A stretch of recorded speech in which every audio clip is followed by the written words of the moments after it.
From Viera, Florida, to the world via the internet, welcome to Brevard County Manatees Baseball.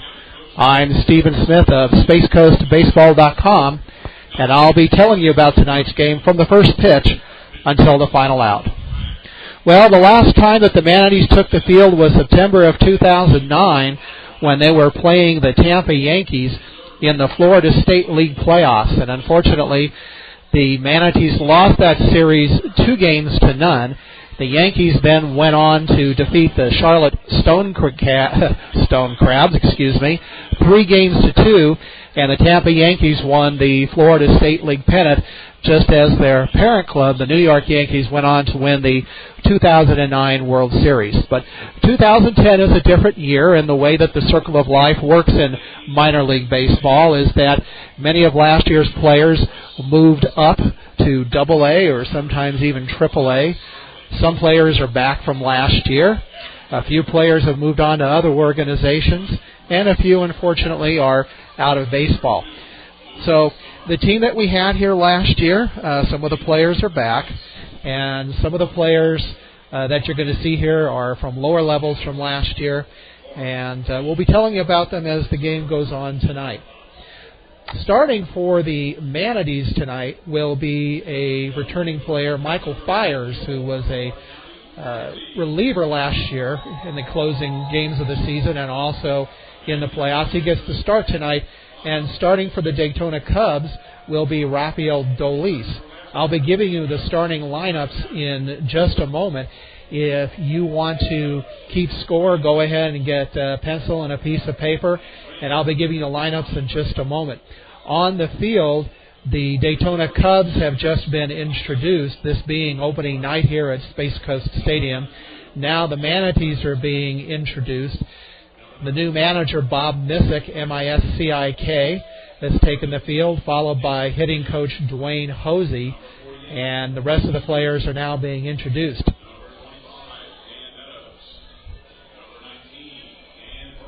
Let me tell you a little bit about how this webcast is going to work, and then I'll give you the starting lineups. The Manatees do not have a radio contract this year, so what we're going to do is we're going to have 15 select games broadcast over the internet, and because these are not regular broadcasts, we're not going to have commercials, we're not going to have ads, we're not going to have station breaks at the top of every hour. So that means that between innings, instead of taking a break, most of the time what we'll do is we'll just keep on talking. And every once in a while I may need to leave because, quite frankly, nature will call. And if that happens, I'll just stick the headset out the window and let you listen. But the upside of all of that is that we'll have an opportunity to talk a little bit more about Manatees baseball and more about how the minor leagues work and pretty much any other subject that's going on. All right, well, now let me give you the starting lineups for both teams, starting with the visiting Daytona Cubs. The Cubs are the Manatees' rival here in the Florida State League. They're 75 miles up the freeway on the Interstate 95 in Daytona Beach. You can also add an overlay there for the Chicago Cubs-Milwaukee Brewers rivalry in the National League Central. The Manatees are an affiliate of the Milwaukee Brewers, whereas the Daytona Cubs, of course, are an affiliate of the Chicago Cubs. All right, let me give you the lineup now. First for the Daytona Cubs against Manatees right-hander Michael Fires. Leading it off and in center field is number 13, Brett Jackson. That's B-R-E-T-T, Jackson. Batting second and at second base is number 17, DJ LeMahieu. It's spelled capital L, little e, capital M-A-H-I-E-U. Batting third and in right field is number 27, Kyler Burke, who spells his first name K-Y-L-E-R. Batting fourth and at third base is number 8, Josh Vitters, V as in Victor, I-T-T-E-R-S. Batting fifth and at first base, number 3, Marwin Gonzalez, M-A-R-W-I-N. Batting sixth is the catcher, number 18, Michael Brenly, B-R-E-N-L-Y. Batting seventh, the designated hitter, number 99, 99, Nelson Perez. Batting eighth is the left fielder, number 16, Smiley Borges. His first name is spelled S-M-A-I-L-E-Y. Last name Borges, B-O-R-G-E-S. And batting ninth is the shortstop, number 2, Junior Lake, L-A-K-E. And once again, the Daytona Cubs starting pitcher, number 34, right-hander Rafael Dolis, R-A-F-E-L-D-O-L-I-S. All right, the starting lineup for the Brevard County Manatees. Leading it off is the designated hitter, number 1, Brent Brewer, returning from the 2009 team. Batting second and in right field is number 8, Eric Komatsu, E-R-I-K, Komatsu, K-O-M-A-T-S-U. Batting third, the center fielder, number 20, Kentrail Davis, K-E-N-T-R-A-I-L. Batting fourth, the first baseman, number 33, Brock Kelgard. Brock, B-R-O-C-K, his last name, K-J-E-L-D-G-A-A-R-D. Batting fifth, the left fielder, number 11, Eric Miller. Batting sixth is the second baseman, number 10, Sergio Miranda. He's also returning from the 2019.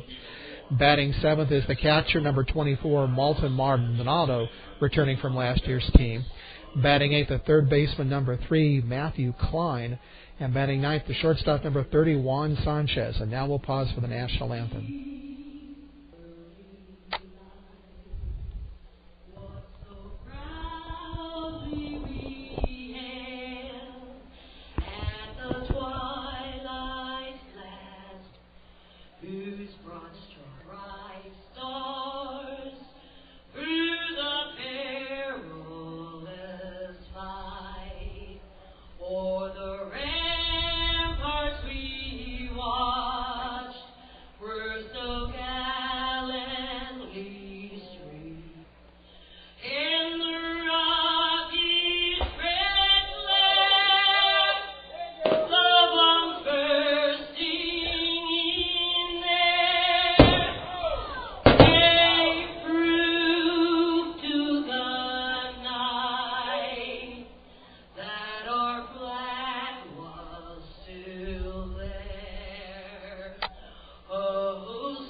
That was the national anthem, and the colors being marched off the field by the color guard.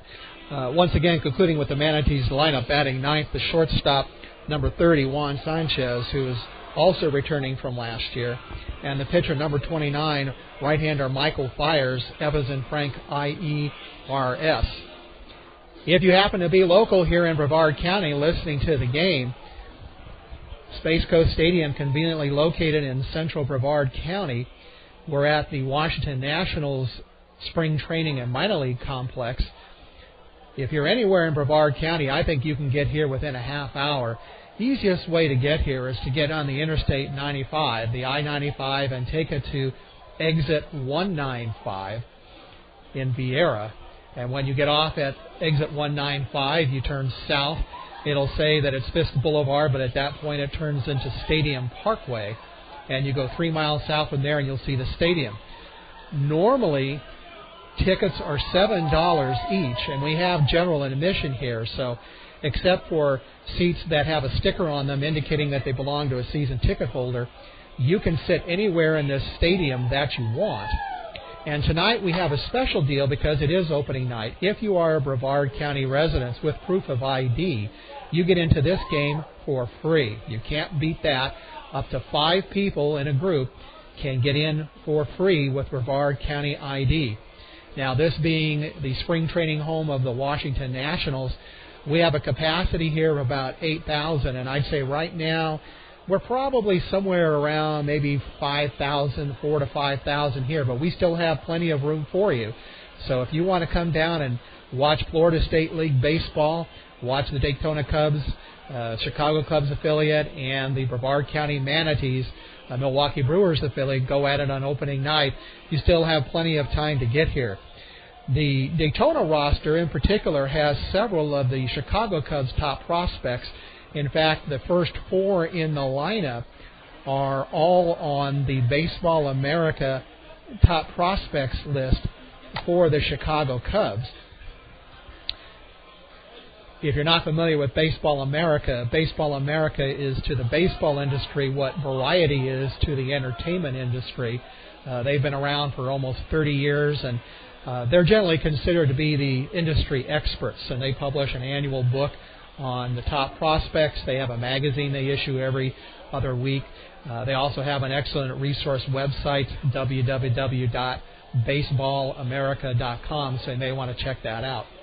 The lineups are being exchanged right now at home plate by Daytona Cubs manager Buddy Bailey and by the new Brevard County Manatees manager Bob Missick, M-I-S-C-I-K. If you're wondering what happened to last year's manager Mike Guerrero, he was promoted to Double-A Huntsville within the Brewers system. Bob Missick last year was the manager at Huntsville. He lives here in Florida in Venice. And so they swapped this year. For Mike, it's a promotion for a job well done. The Manatees had the best record in the Florida State League last year. For Bob, it's an opportunity to be closer to home. It's about 200 miles, maybe less than that, to get from Vieira to Venice. Pitching coach Fred Dabney returns from last year. And we have a new hitting coach, Dwayne Hosey, D-W-A-Y-N-E, Hosey, H-O-S-E-Y. He was an outfielder in the Boston Red Sox system in the late 90s, went on to play in Japan for a little while. He coached for 1 year in the Los Angeles Angels minor league system back in 2001, and now he returns to professional coaching in 2010 with the Manatees. 2009 hitting coach Corey Hart took a similar job in the Houston Astros minor league system. He actually spent the winter here in Brevard County. The Daytona Cubs starting pitcher, Rafael Dolis, is walking in from the bullpen along with his catcher, Michael Brenly, and the Cubs pitching coach, Tom Pratt. We're waiting for the Manatees players to take the field here in just a little bit. Once again, still plenty of time for you to get here. And if you can't make it tonight, of course, listen to us here on the Internet. But the way the tickets work here, they're very affordable. Single game seats are $7 each, and they're only $5 if you can produce a valid military or college ID. We have 8,000 seats here, so as much as we love to have sellouts, it's pretty unlikely. But if you would like to purchase your tickets in advance, you can do it through the Manatees website at www.manateesbaseball.com, or you can call the Manatees ticket office at area code 321-633-9200. If you're interested in season tickets, they're extremely affordable. The Manatees will have 70 home games in 2010. And a single season ticket for 70 games is $280. That's $4 per game, or about half of what you'd pay for a single game ticket.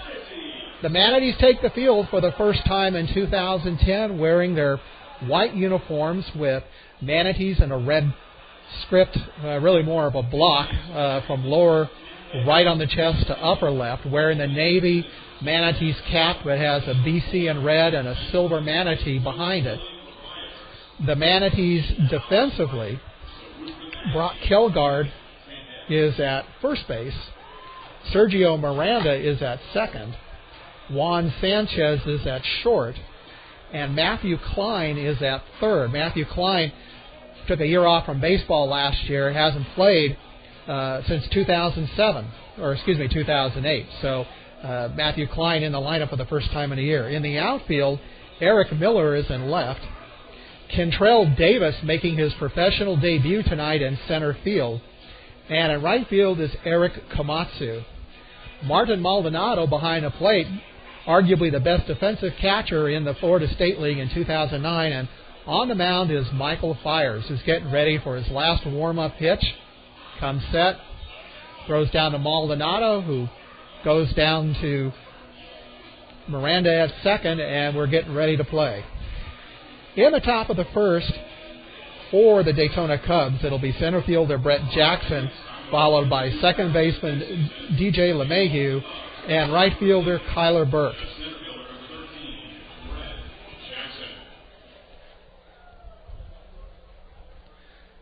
Brett Jackson steps in, batting left-handed against the right-hander Michael Fires. Fires has his pivot foot, his back foot, his right foot on the first base side of the rubber, and the first pitch of the 2010 season is inside, ball one. Brett Jackson, ranked number 2 prospect in the Chicago Cubs organization by Baseball America, made his professional debut last year and played at 3 levels in half a season. The 1-0 pitch is taken down the middle for the strike. It's 1-1. Jackson was drafted in the first round by the Cubs, number 31 overall, and his signing bonus was $972,000. 1-1 pitch by Fires hits the outside corner, and it's 1-2. Between 3 levels last year, Jackson appeared in 53 games, 211 at-bats, hit .318 with 8 homers, 36 RBI, and 13 stolen bases. Where's number 13? The 1-2 pitch by Fires. Just missed on the outside corner, and the count goes 2-2. That looked pretty much the same as the fastball before that, maybe just an inch or 2 off the plate. The infielders playing deep, and the outfield shaded slightly to the left for Jackson. The 2-2 pitch. Just missed again off the outside corner with a fastball, and the count's 3-2. On deck is second baseman DJ LeMahieu. The 3-2 pitch by Fires swung on and fouled back into the net on the third base side. It remains 3-2. Fans still filtering in here at Space Coast Stadium. Still plenty of time for you to get here. 3-2 pitch by Fires. Misses outside, ball 4.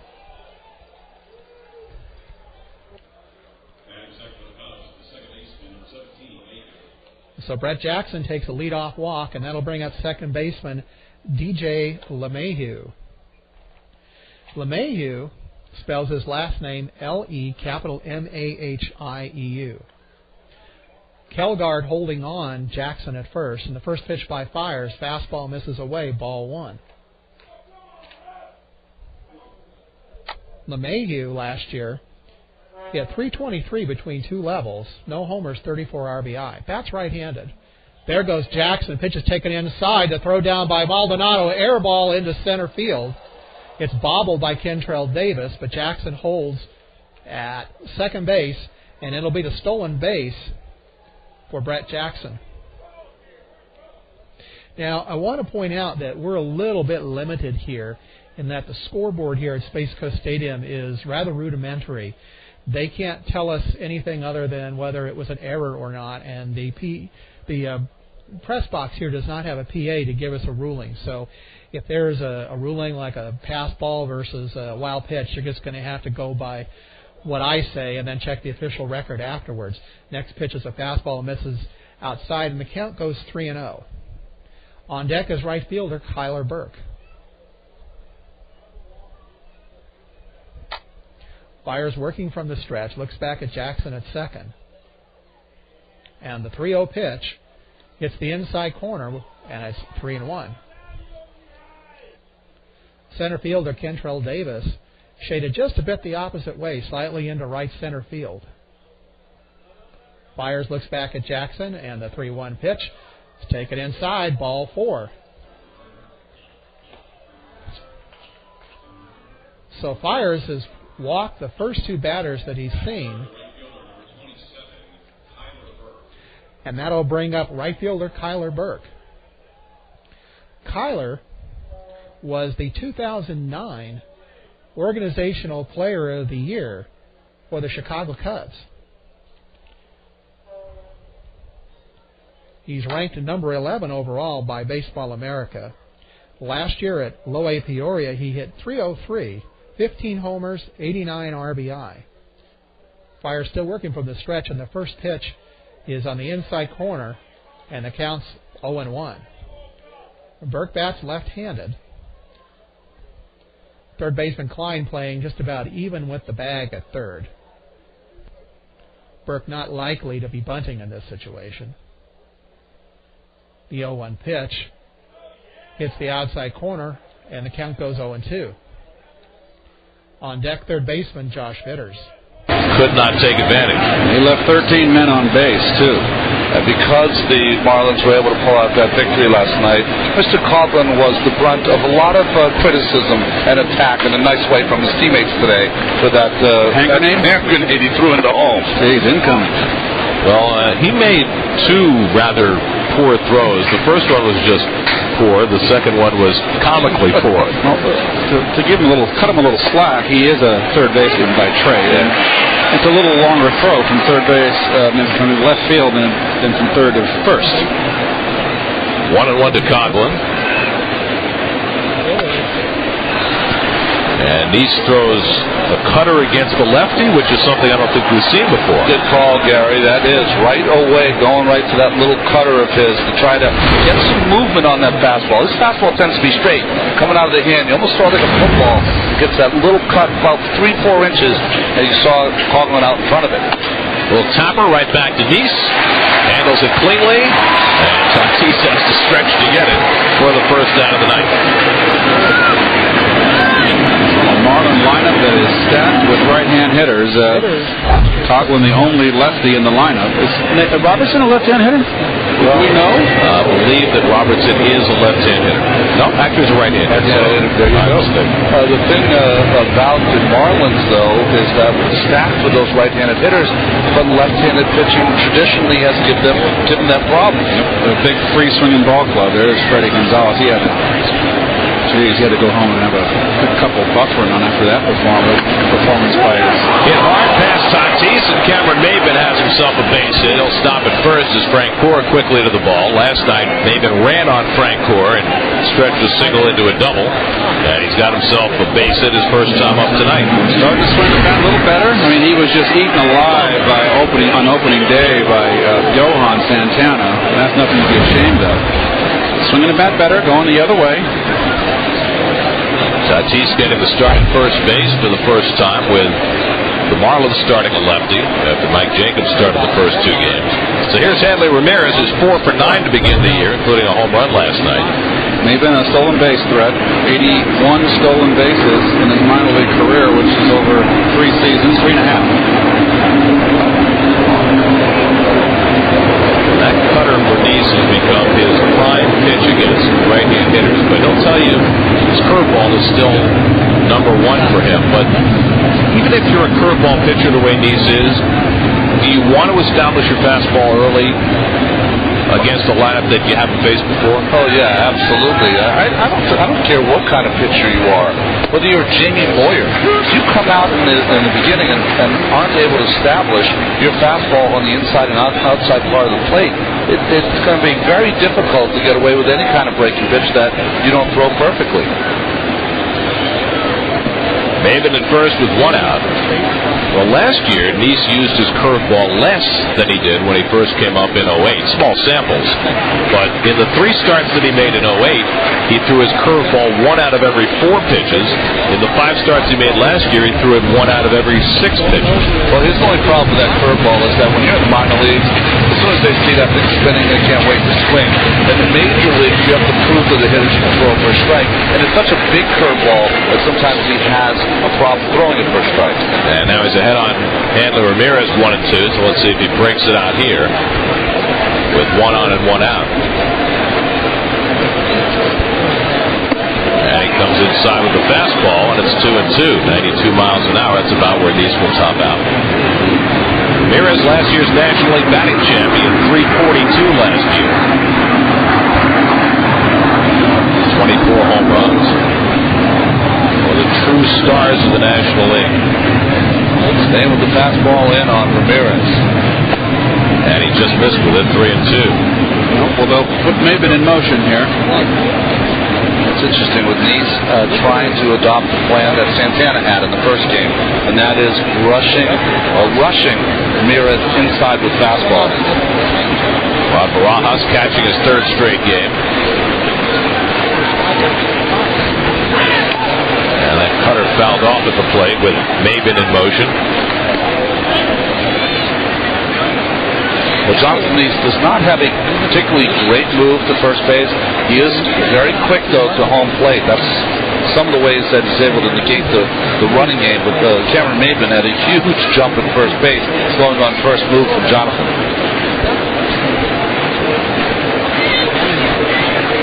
Let's see if he throws over here. Be very careful if you're a young pitcher, though. Make sure you step over there, because umpires love to bang you with the bomb early in your career to kind of let you know. Saw a key balk in the game last night, one that we still haven't figured out, against Leo Nunez that brought in the Mets tying run in the eighth inning. Maben's not running, and it's outside ball 4, and Ramirez works out a walk. So after Neese got ahead 1-2, he loses Hanley Ramirez and allows to face Jorge Cantu with 2 men on.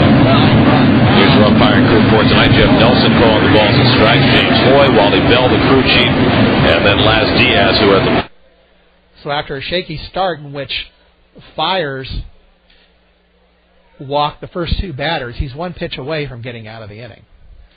Brett Jackson led off with a walk, stole second. DJ LeMahieu followed with a walk. Kyler Burke then popped out to second.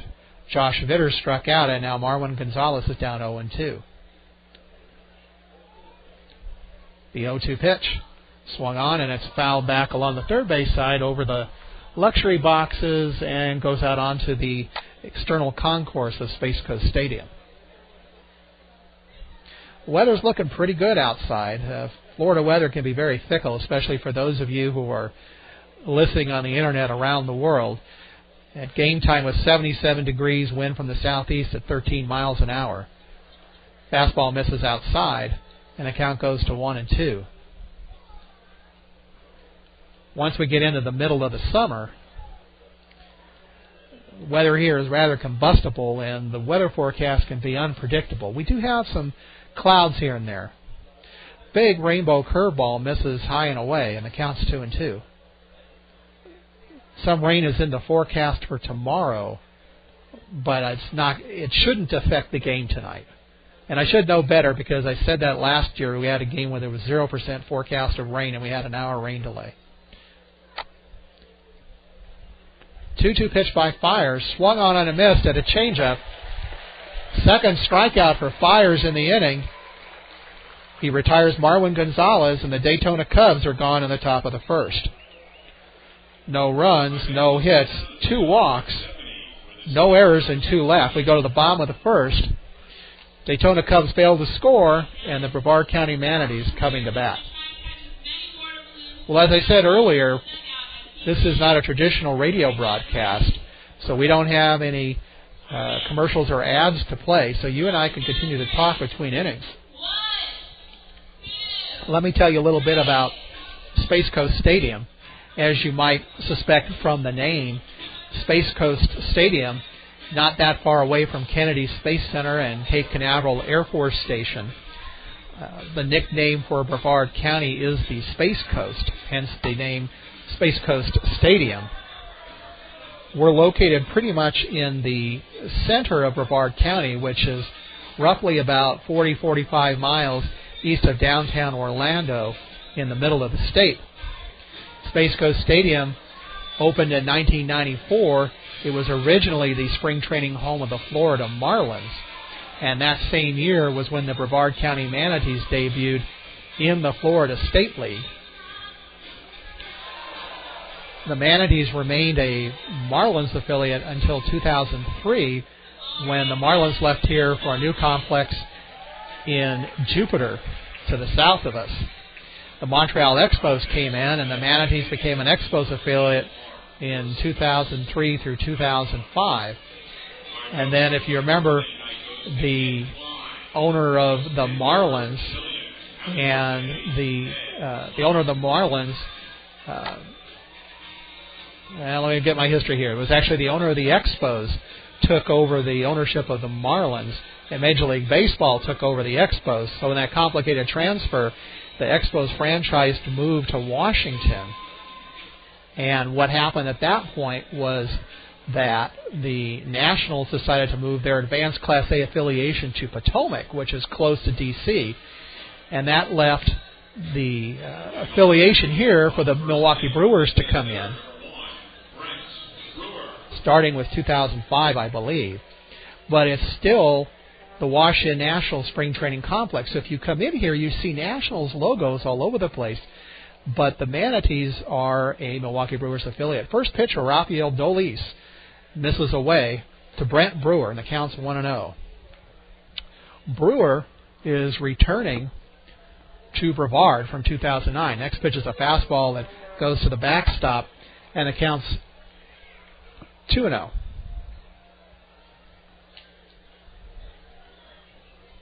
Next pitch by Dolis, fastball inside, and the count's 3-0. Brewer in 2009, 104 games for the Manatees, hit .222, 1 homer, 29 RBI. The 3-0 pitch hits the outside corner with an 86-mile-an-hour off-speed pitch, and the count goes 3-1.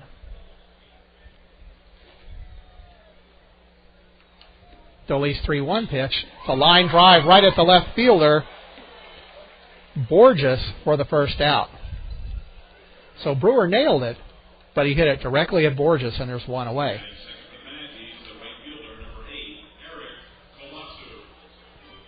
So that'll bring up the number 2 hitter, right fielder Eric Komatsu. Eric spent 2009 mostly injured, but he did get into 21 games with the Wisconsin Timber Rattlers. First pitch is a ground ball backhanded by the second baseman, DeMahieu, who goes on to first for an out. So we'll have to talk about Eric another time. But he's retired 4-3. And with 2 down, that'll bring up Kentrell Davis, making his professional debut at the plate.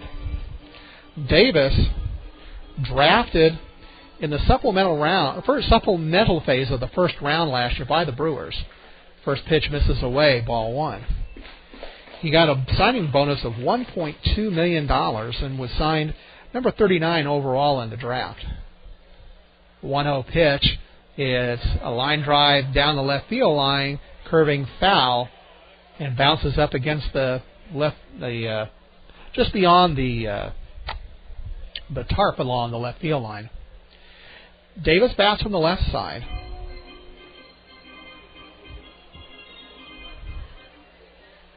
The 1-1 pitch swung on. He just got a piece of it, and it rolls back to the backstop, and the count 1-2. With a $1.2 million signing bonus, as you might suspect, his advisor is Scott Boras.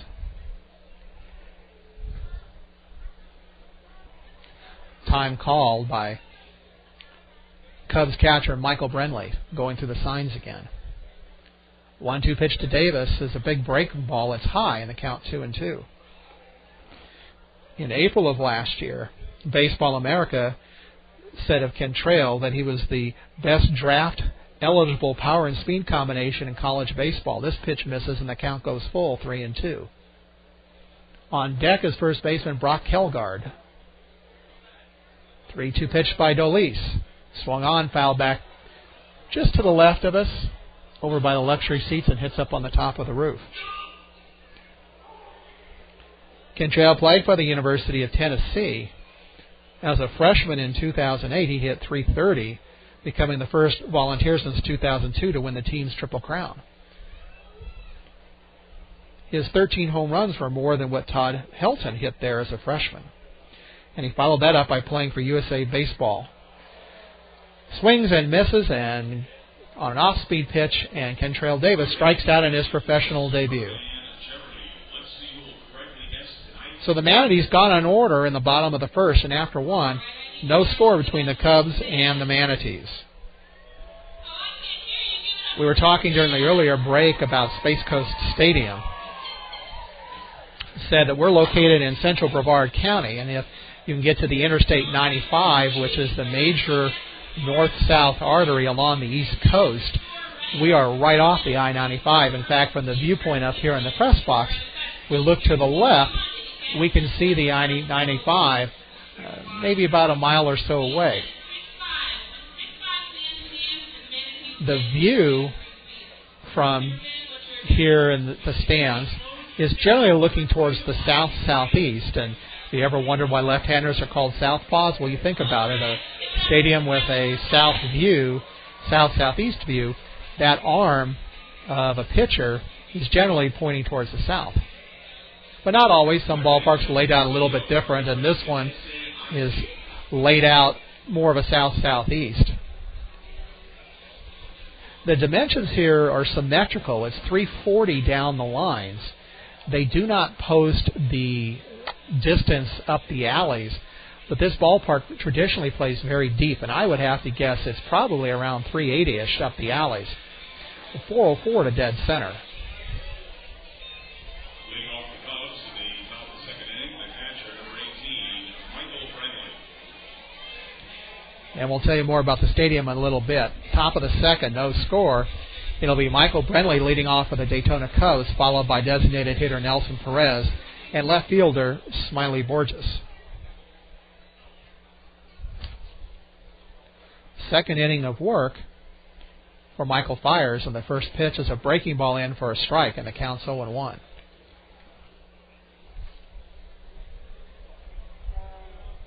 Fiers' next pitch, breaking ball misses inside, and the count goes 1-1.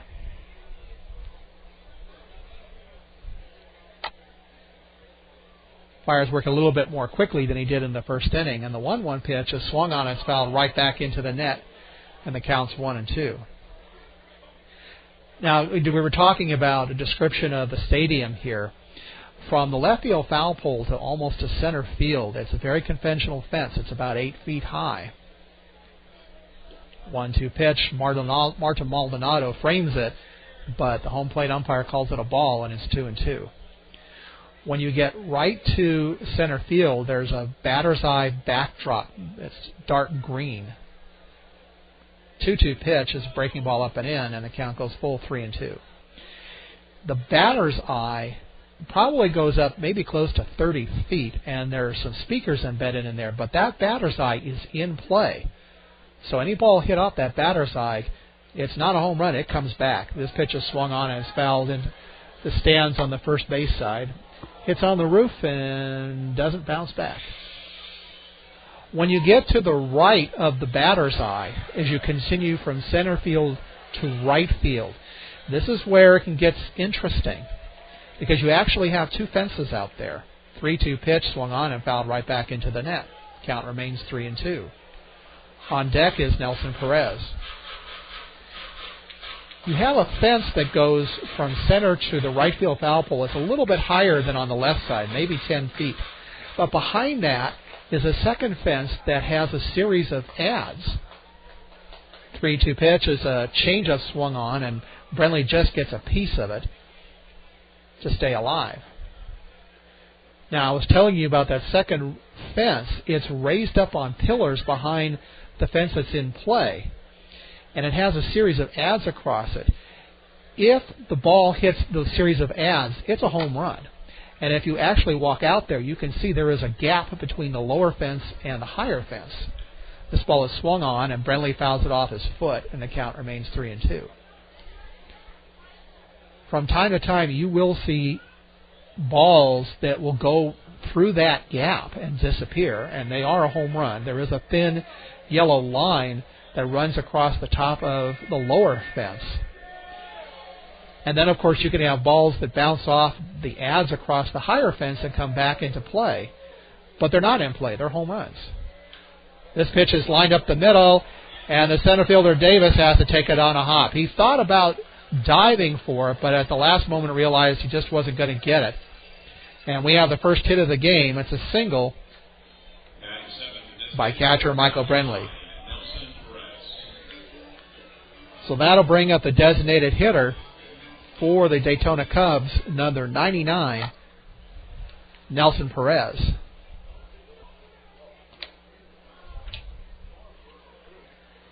Fires once again as the leadoff hitter on first, just as he did in the first inning. First pitch by Fires, fastball misses away, and the count's 1-0.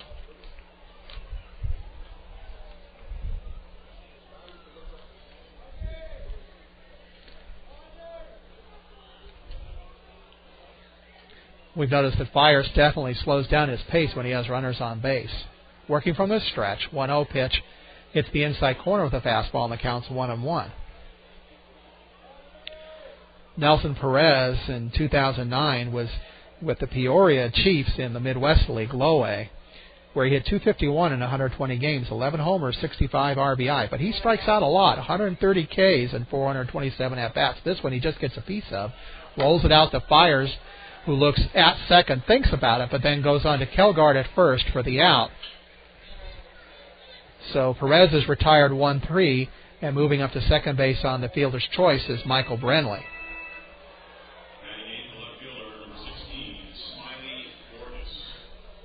That'll bring up the left fielder, Smiley Borges, who spells his first name S-M-A-I-L-E-Y.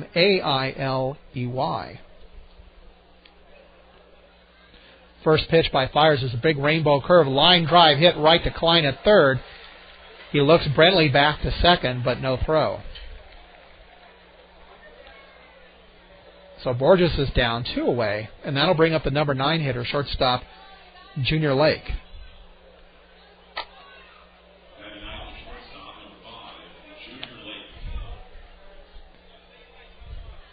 Lake just barely made it into the Baseball America top 30 Cubs prospects. He ranked number 9. Fires first pitch. Fastball on the outside corner, and the count's 0-1. Lake last year with the Peoria Chiefs hit .248, 7 homers, 42 RBI. Again, strikes out a lot. 138 strikeouts and 463 at-bats. Next pitch by Fires. Same place, same call, 0-2.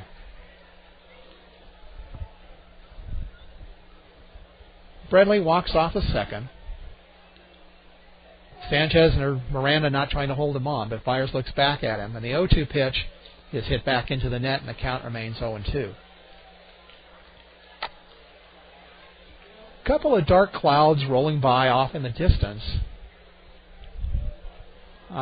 We have a really good view of the horizon here, and I don't see any rain, but the clouds here are moving from west to east, and if there's something beyond the stadium to the right, I can't see it. Next ball is hit back into the net again, and the count remains 0-2.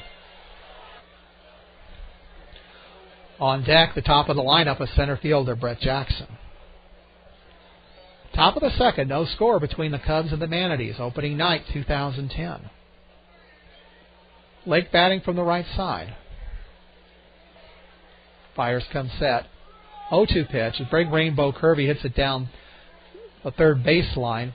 Fielded foul by the third baseman Matthew Klein. In the minors, the managers for teams typically will also coach third base. Most of the time, but not always. The Cubs manager, Buddy Bailey, is not anywhere really near the third base coach's box. He's standing about halfway between the box and the third base dugout.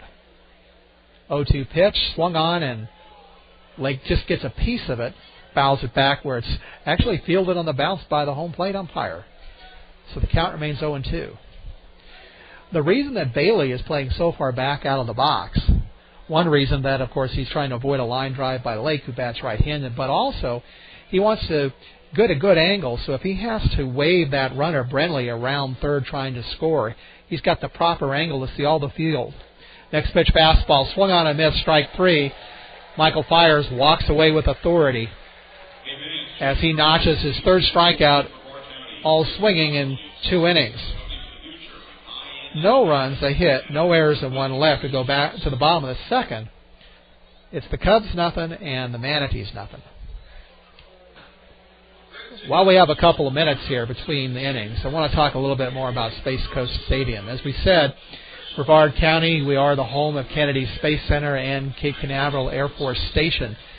That's about maybe 25 miles north of here along the I-95. And, of course, we have a lot of space history here, part of which is on the foul poles are banners commemorating the 2 space shuttle orbiters that were lost in flight. On the right field foul pole is Challenger, which was destroyed 73 seconds into launch on January 28th of 1986. And on the left field foul pole is Columbia, which is destroyed as it came in over Texas, approaching a landing here on February 1st of 2003.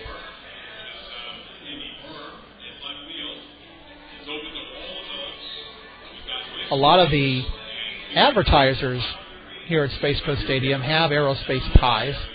I can see Harris out there, Northrop Grumman, Symmetrics Industries, DRS Technologies. But then there's Terminex out there too, which maybe they exterminate bugs at the Space Center, I don't know. But we do have quite a bit of space presence here. Outside the stadium is a big statue of a space shuttle, and it's commonly mistaken when people see Discovery, Atlantis, Endeavour, they call that the shuttle. Really, that's the orbiter. And the shuttle itself is the orbiter, the big orange external tank, and the 2 white solid rocket boosters. All right, bottom of the second. 4, 5, 6 hitters for the Brevard County Manatees. Brock Kelgard, followed by Eric Miller and Sergio Miranda. Brock Kelgard batting from the right side. First pitch by Solis. Fastball hits the outside corner, strike 1. Kelgard spells his last name K-J-E-L-D-G-A-A-R-D. This pitch is swung on. Kelgard just gets a piece of it, fouls it off the catcher Brenly, and the count goes quickly 0-2. Kelgard in 2009 was in the Midwest League with the Wisconsin Timber Rattlers, where he hit .250 in 133 games, 20 homers, 74 RBI. This pitch, fastball up, and he swings at it and fouls it back on the first base side, and count remains 0-2. Both of these teams, the level below them, what's called low A or basic A, are in the Midwest League. So a lot of these players probably saw each other last year. There's a fastball in the outside corner, strike 3 called. And Brock Kelgard is the second strikeout for Rafael Dolis. So that'll bring up left fielder Eric Miller. 2009 also played for Wisconsin, where he hit .241 in 90 games. 3 homers, 22 RBI. Bats from the right side. First pitch by Dolis. Breaking ball hits the outside corner, and the count's 0-1.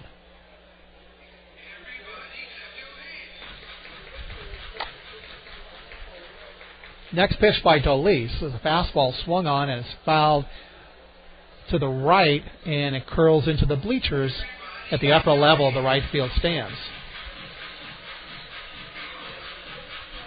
Space Coast Stadium has a concourse that runs around the entire perimeter. Big breaking ball bends on the inside corner. Well, that was a pretty pitch. It had Miller blinking and backing away, but it bent right back in over the inside corner. And Eric Miller goes down looking. And that'll bring up second baseman Sergio Miranda, returning to the Manatees after 2009 season in which he hit .297 in 82 games with a homer, 28 RBI, batting left-handed. First pitch is up and away, ball 1.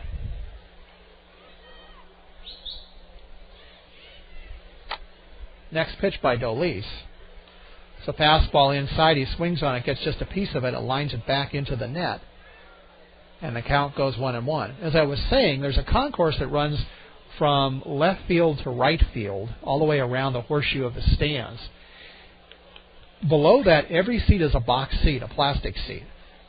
There's a breaking ball swung on, and it's bounced back into the net again. The count's now 1 and 2.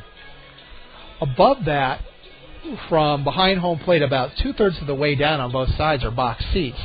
And then beyond that are aluminum bleachers. 1-2 pitch. Swung on and missed. Strike 3. So Rafael Dolis strikes out the side. The first 2 looking and the last one swinging. That's 4 strikeouts for Dolis. The first 6 Manatees have gone down in order, and after 2 innings, no score. For those of you who are not familiar with how minor league baseball is structured, we've talked about high A, low A. You may not be familiar with what that means. So let's talk a little bit about that here between innings. Once upon a time, a long time ago, minor league baseball actually did have A, B, C, D, and even lower levels if you go back far enough. And then you started to see some levels that want to say, well, we're better than A, we're double A, we're even triple A. So as you got into the 1950s, there were dozens and dozens of minor leagues out there that were anywhere from triple A to D. And in the early 1960s, as minor league baseball started to wither, the advent of television and the moving of the Dodgers and the Giants to the West Coast, the expansion in the major leagues, adding an expansion franchise in Los Angeles, for example, all that combined really to cause the minor leagues to sort of wither. So some leagues just disbanded and other ones consolidated. And a change was made starting in 1963 to change the lettering. So from top to bottom, it went AAA, AA, and then various versions of A. Because the feeling was if you were B, C, or D, it just didn't sound like you were very good. Could you see yourself marketing yourself as a Class D league? A sounds a lot better than D. So they all went to A lettering.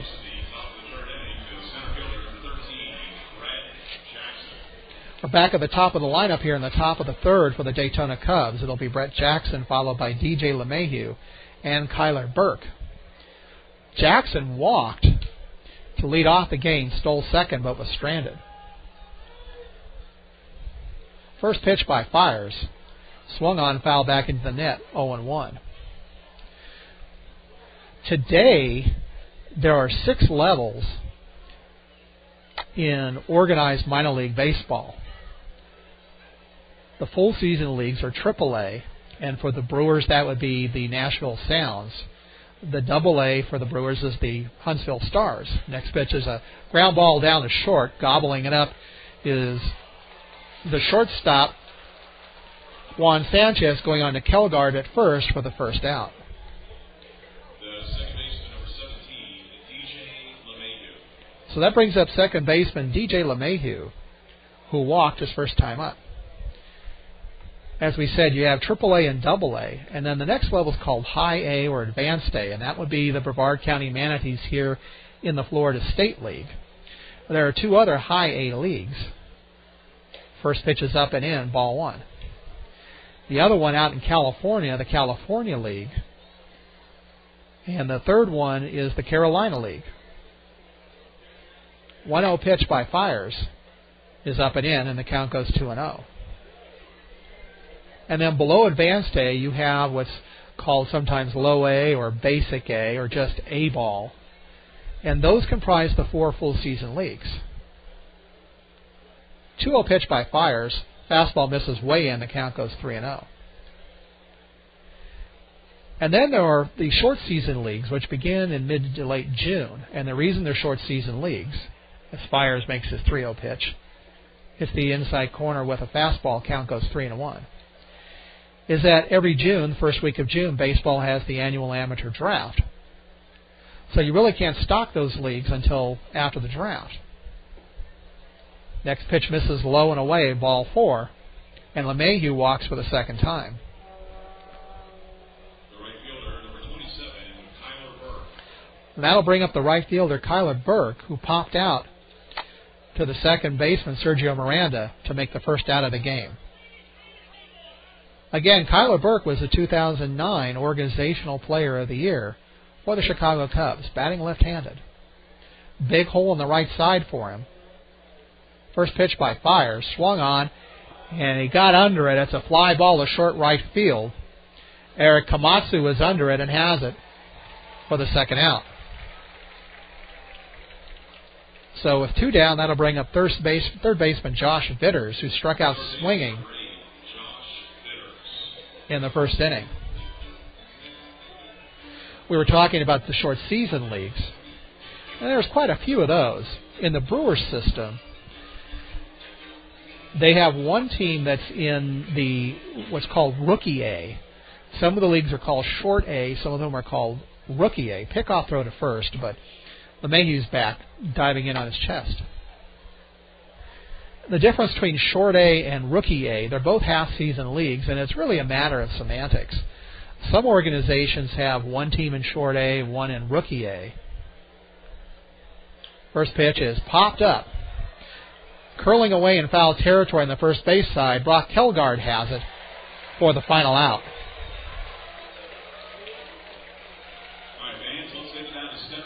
No runs, no hits, a walk, and 1 left.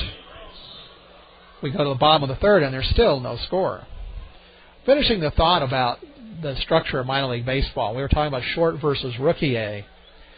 The general thought is that short A is supposed to be slightly a little bit more advanced, that you might see older players or better prospects would go to short A, and the more raw guys would go to rookie A. But the Brewers don't have a short A, so even if you get a college player, he's going to go to rookie A, and for them it's the Helena Brewers, Helena, Montana, and the Pioneer League. And then most teams also have a rookie league, a rookie team in what's called a camp league. And the reason they're called a camp league, or sometimes called a complex league, not complexes and it's difficult to understand, but they're playing out of the organization's spring training and minor league complex. So, for example, here at Space Coast Stadium, behind the stadium is the minor league complex for the Washington Nationals, and starting in late June, they will start play in the Gulf Coast League. In fact, the Gulf Coast Nationals won the 2009 Gulf Coast League pennant last year, defeating the Jupiter Marlins. And then beyond that, most teams also have an operation in the Dominican Republic, which is called the Dominican Summer League. Those are players typically who are in their teens, and every once in a while you might see a 19 or 20-year-old player. And those statistics are technically considered to be official. But like I said, they're mostly Dominican players and some players from other Latin countries. So hopefully that clears up for you the structure of organized minor league baseball. And when we come back to that in the next half inning, we'll talk about organized versus independent ball, because there's another entire world out there. Leading off the Manatees to the bottom of the third inning, the catcher, number 24, Maldonado. We go to the bottom of the third. The Manatees still looking for their first base run. It'll be the bottom three of the order. Catcher Martin Maldonado, followed by third baseman Matt Klein, and shortstop Juan Sanchez. Martin Maldonado steps in. Batting from the right side, first pitch up and in, ball 1. If Martin could hit, I guarantee you, he would be in double or even triple A. 1-0 pitch, swung on, it's a grounder down to third. Vitters takes a step, a hop, throws on to first, and there's 1 down. Maldonado, arguably the best defensive catcher in the Florida State League last year, and maybe within the Milwaukee Brewers organization. Problem is, he can't hit. And last year with the Manatees in 81 games, he hit only .199, 2 homers, 21 RBI. Okay, that brings up third baseman Matt Klein. First pitch by Dolis. He shows a bunt, misses. Actually got just a tiny piece of it according to the home plate umpire. Just nicked it a little bit, and the count's 0-1. Klein spent 2009 on the restricted list. Next pitch by Dolis is a big breaking ball up and in, and the count goes 1-1. Now that kind of sounds bad, but the restriction can mean any number of things. One of which can be, well, I decided I'm going to go play college football. Next pitch is a fastball up and in that he swings at, and he tomahawks it towards the Cubs dugout on the third base side, where it bounces right off the railing, and thank goodness for the railing, because otherwise it would have hit somebody in the dugout. Count 1-2. I asked manager Bob Missick what was the restriction on him, and Bob said he really didn't know. But basically what it means is we're not going to release you, but we still want to keep your rights. And if you want to go off and do something else, but you're not retiring, that's what a restricted list means. Next pitch misses, and the count goes 2-2. Klein bats with an open stance. The 2-2 pitch. Breaking ball, oh my, just missed. I don't know where, because Dolis thought he had a called strike in his 5th strikeout. On deck is Juan Sanchez. Dolis taking a long look in, and Klein calls time. When we say that he has an open stance, what that means is standing in the batter's box, his forward leg is wide open, pointing towards third. He swings at the pitch and hits a roller down to second. On to first goes DJ LeMahieu with the ball to Marwin Gonzalez for the ground out. Batting ninth, the shortstop for 30, Juan Sanchez. So with 2 outs, that'll bring up the shortstop, Juan Sanchez. Sanchez began his pro career as a Minnesota Twins property. Breaking ball hits the outside corner, and the count's 0-1. Last year split between the Wisconsin Timber Rattlers and the Brevard County Manatees, mostly with Wisconsin. This pitch is grounded down to short, and gobbling it up and throwing it on to first is Junior Lake. And the Manatees are gone in order in the 3rd. After 3, the Manatees still looking for their first base runner, but the Cubs don't have anything either, and it's no score after 3. Okay, we were talking about organized minor league baseball, and then I mentioned that there's also something called independent ball. Let's explain what's meant by organized baseball. Organized baseball refers to the fact that Major League Baseball and minor league baseball have a contractual agreement between each other. And basically what that means is that the Major League Baseball teams will provide enough players to staff 6 teams from AAA down to the lowest short A level. So that means basically 180 teams, 6 levels times 30 Major League organizations. And what that does is that provides some stability to operations like the Brevard County Manatees and the Daytona Cubs, because they know they're going to have players the next year. In the old days, teams could sign their own players, but they might not have an affiliation, and a year may come where they have to go out and get their own players, or they're out of business. So minor league baseball gave up a lot of stability in exchange for that agreement. Now, separate from that, there are independent leagues that still operate, and they operate the old-fashioned way, where they go out and get their own players. They can sign their own players. They can trade or release them. And they sometimes even sell those players to major league organizations who then put them in their own minor leagues. All right, top of the 4th. Still looking for the first run of the game. It'll be Marwin Gonzalez, followed by Michael Brenly and Nelson Perez for the Daytona Cubs. Gonzalez struck out swinging to end the 1st. First pitch by Michael fires. It's a bunt down the third baseline, but it rolls foul, 0-1. Michael Fires was here last year. Baseball America, in their 2010 Prospect Handbook, do not rank him. But he is covered by another book that I rely on a lot, written by a longtime analyst named John Sickles, who has worked for ESPN and has been considered a expert minor league analyst for a lot of years. And you can look him up on his website, www.minorleagueball.com. He sells annually his own prospect book, and he did have a write-up this year on Michael Fires. 0-1 pitch hits the outside corner, and the count's 1-1.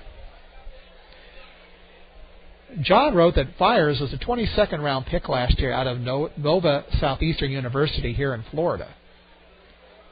1-1 pitch is a breaking ball, and it's golf foul down the first baseline. The count goes to 0-2. On deck's Michael Brenly. Sickles wrote that Fires was excellent in college, and he was excellent in pro ball, too, finishing his season in the Florida State League, posting an amazing 59-5 strikeout-to-walk ratio in 40.2 innings overall. Next pitch is swung on, line drive foul at the Manatees dugout off the railing.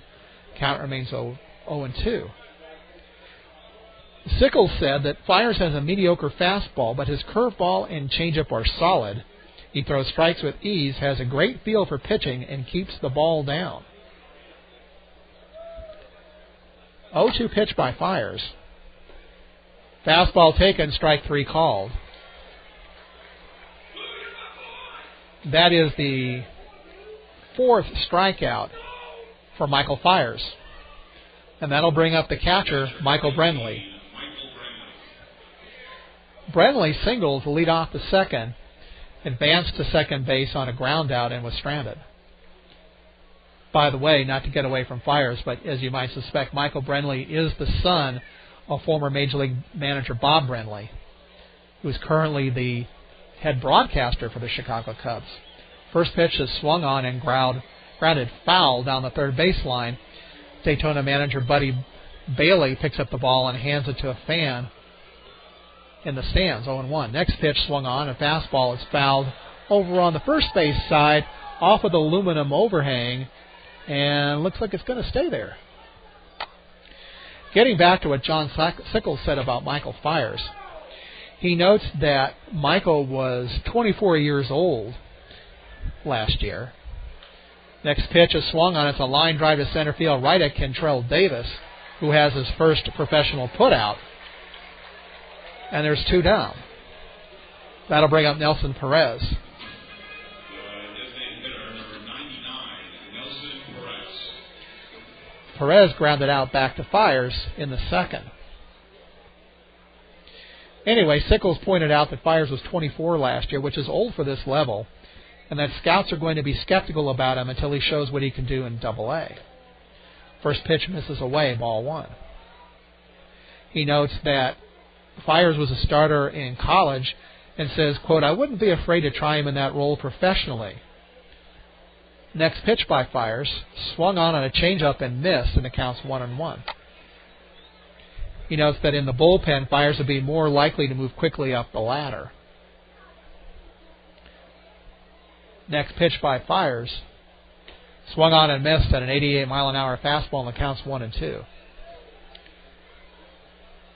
Last year, Michael, 22 games professionally, all in relief, including 6 here at the end of the year for Brevard County. And in spring training this year, the Brewers decided to make him a starter to give him more experience. Next pitch is swung on and fouled back along the third base side, and it goes over the top of the stands out onto the concrete exterior concourse. Now, by making him a starter, he gives Fires a lot more innings to work and get more experience. Next pitch, changeup swung on and missed. Fires walks away with his 5th strikeout.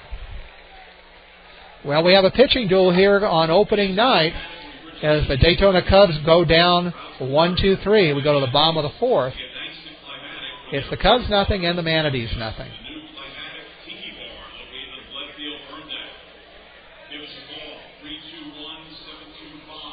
Now, I've talked about some of the various resources that you can use to follow minor league baseball. And I mentioned baseballamerica.com, their excellent magazine you can subscribe to. John Sickles is a good independent voice, and his website is minorleagueball.com. There are some other sites that you can follow.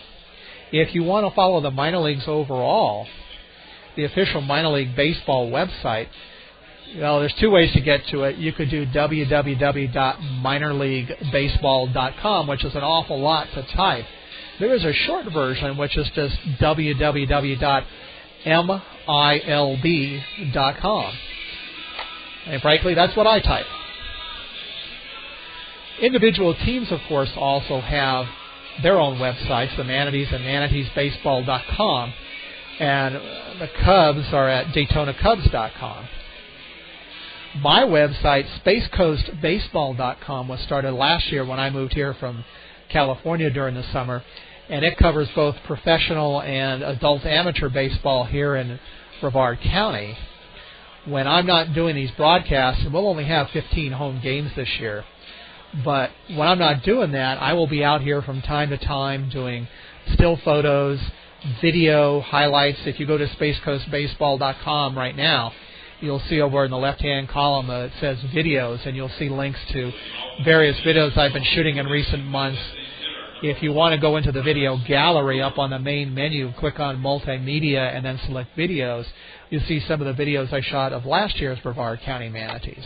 All right, bottom of the fourth, still no score. Back to the top of the lineup for the Manatees, starting with Brent Brewer, who takes a fastball, strike one. Brewer lined out to left field to start the bottom of the first. Next pitch is a big breaking ball, misses inside, 1-1.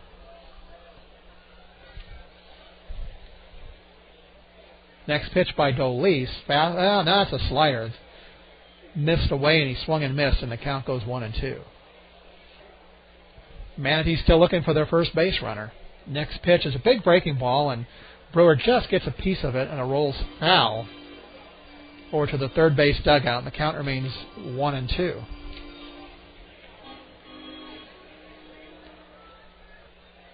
One-two pitch. Swung on, and he just got a piece of it. Barely got a piece of it. Stayed in front of home plate, and catcher Michael Brenly went out trying to sell as if he missed, but the home plate umpire ruled that it was a foul ball.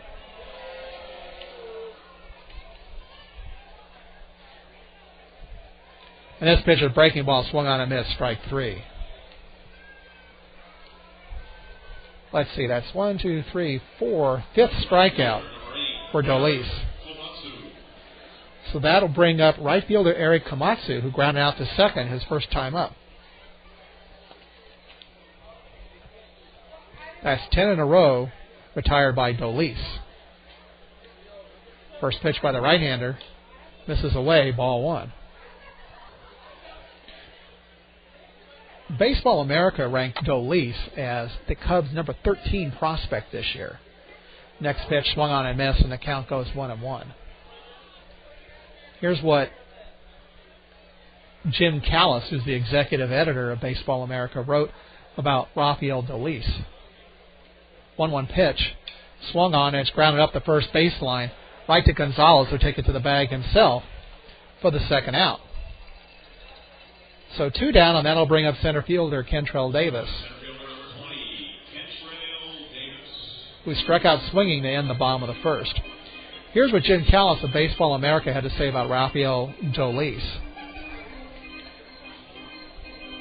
Dolis was originally signed as a shortstop, and shortly after he was converted to pitching, swung on and missed, 0-1. He was converted to pitching in 2006, and then in 2007, injured his elbow and missed the rest of 2007 and all of 2008 after Tommy John surgery. Next pitch misses inside, 1-1. If you don't know what Tommy John surgery is, technically that's called ulnar lateral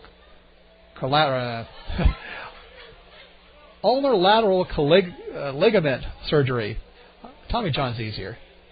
Next pitch is swung on, and it's a grounder to short, backhanded by Lake, but he can't hold on to it. And let's see if it's ruled as a hit or if it's going to be ruled as an error. It is a base hit.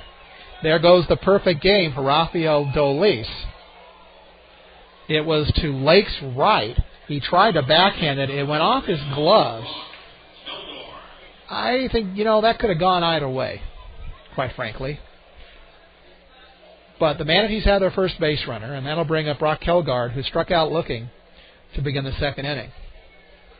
Davis takes his lead off first. Dolis, working from the stretch, tosses over to first, and Davis stumbles a bit as he goes back into the bag standing. Anyway, Jim Callis of Baseball America on Dolis notes that the Cubs kept Dolis in short pitch counts when he returned from his Tommy John surgery. There's a ground ball deep of third. Vitter's long throw is wide to first, pulling Gonzalez off the bag. Moving to second is Davis, and that is also going to be ruled as a hit. Kelgard pulled the ball deep down the third base line, back behind the bag. Vitters fielded it, We mentioned earlier that Baseball America talking about Vitters thought that he might be a slightly below average defensive player. He tried to make a throw there across his body way over to first, but it was a good 15 feet short of the bag on the first base side. So 2 singles, and the Manatees have 2 runners on with 2 out. And that brings up Eric Miller. First pitch is swung on, and it's grounded foul down the third baseline, and it rolls down towards the tarp, 0-1. Miller struck out looking in the second. No score here in the bottom of the fourth between the Daytona Cubs and the Brevard County Manatees. Pitch is a grounder to Vitters at third. He goes to second for the force to LeMahieu, and that ends the inning. So that's a 5-4. And the Manatees are done. No runs. The no-hitter and perfect game is gone. 2 hits, no errors, and 2 left. After 4, it's still no score. Well, I'm going to take advantage of these couple of minutes here to finish telling you about Rafael Dolis. Jim Callis of Baseball America said that when Dolis came back in 2009 from his Tommy John surgery, that the Cubs kept him on short pitch counts, that he showed a 92 to 97 mile an hour fastball and flashed a hard slider while averaging fewer than 4 innings per start. In Instructional League last fall, he started using a full windup. It says that the results were immediate as Dolis' fastball sat in the mid-90s and touched triple digits. His slider jumped to 86, 87 miles an hour and showed out-pitch potential. He also has a changeup with some fade, but at times he throws the pitch too hard. The full windup allowed Dolis to get better extension on his delivery and better finish on his pitches, and may be the key to improving his inconsistent command and control.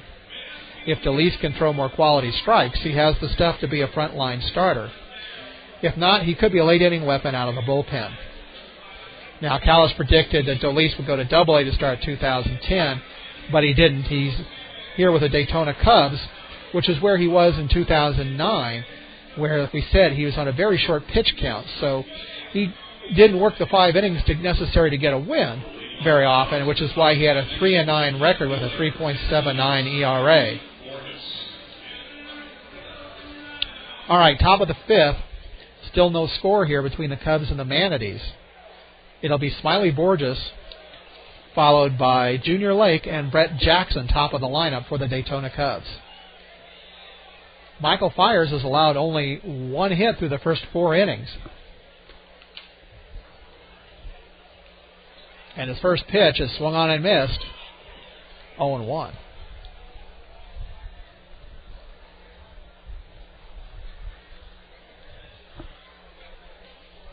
As we said, Fires, according to John Sickles, doesn't have a very good fastball. This pitch is swung on, and it's curling away from the center fielder Davis, going over Keimatsu. Did Davis come up with it? He rolls, and the infield umpire rules that yes, he did. A rolling acrobatic circus catch by Kentrell Davis. A little star there for Kentrell Davis. Minor league parks don't have the best lighting, and so you get a ball high up in the air at night, sometimes you're not going to see it very well. I was about to say, according to John Sickles, Michael Fires throws only a mediocre fastball. You could actually say that's an average fastball, but his curveball and changeup are solid, and we've seen a great changeup out of him tonight, and a pretty good curveball, too. Okay, the shortstop Junior Lake fakes a bunt, and the ball misses, and the count's 1-0. Lake struck out swinging to end the second. I think he got away with one there. Next pitch by Fires. Wells, I'm talking fastball about. down the middle, and it's 1-1. Space Coast Stadium has a radar gun mounted on a pole just inside of the net behind home plate. Definite. Next pitch by Fires. Changeup swung on, a Lake just gets a piece of it. It rolls towards the Cubs on deck circle. And the count's 1-2. 2-2. Lots of fans here on opening night taking advantage of the special promotion to get in free if you're a Brevard County resident.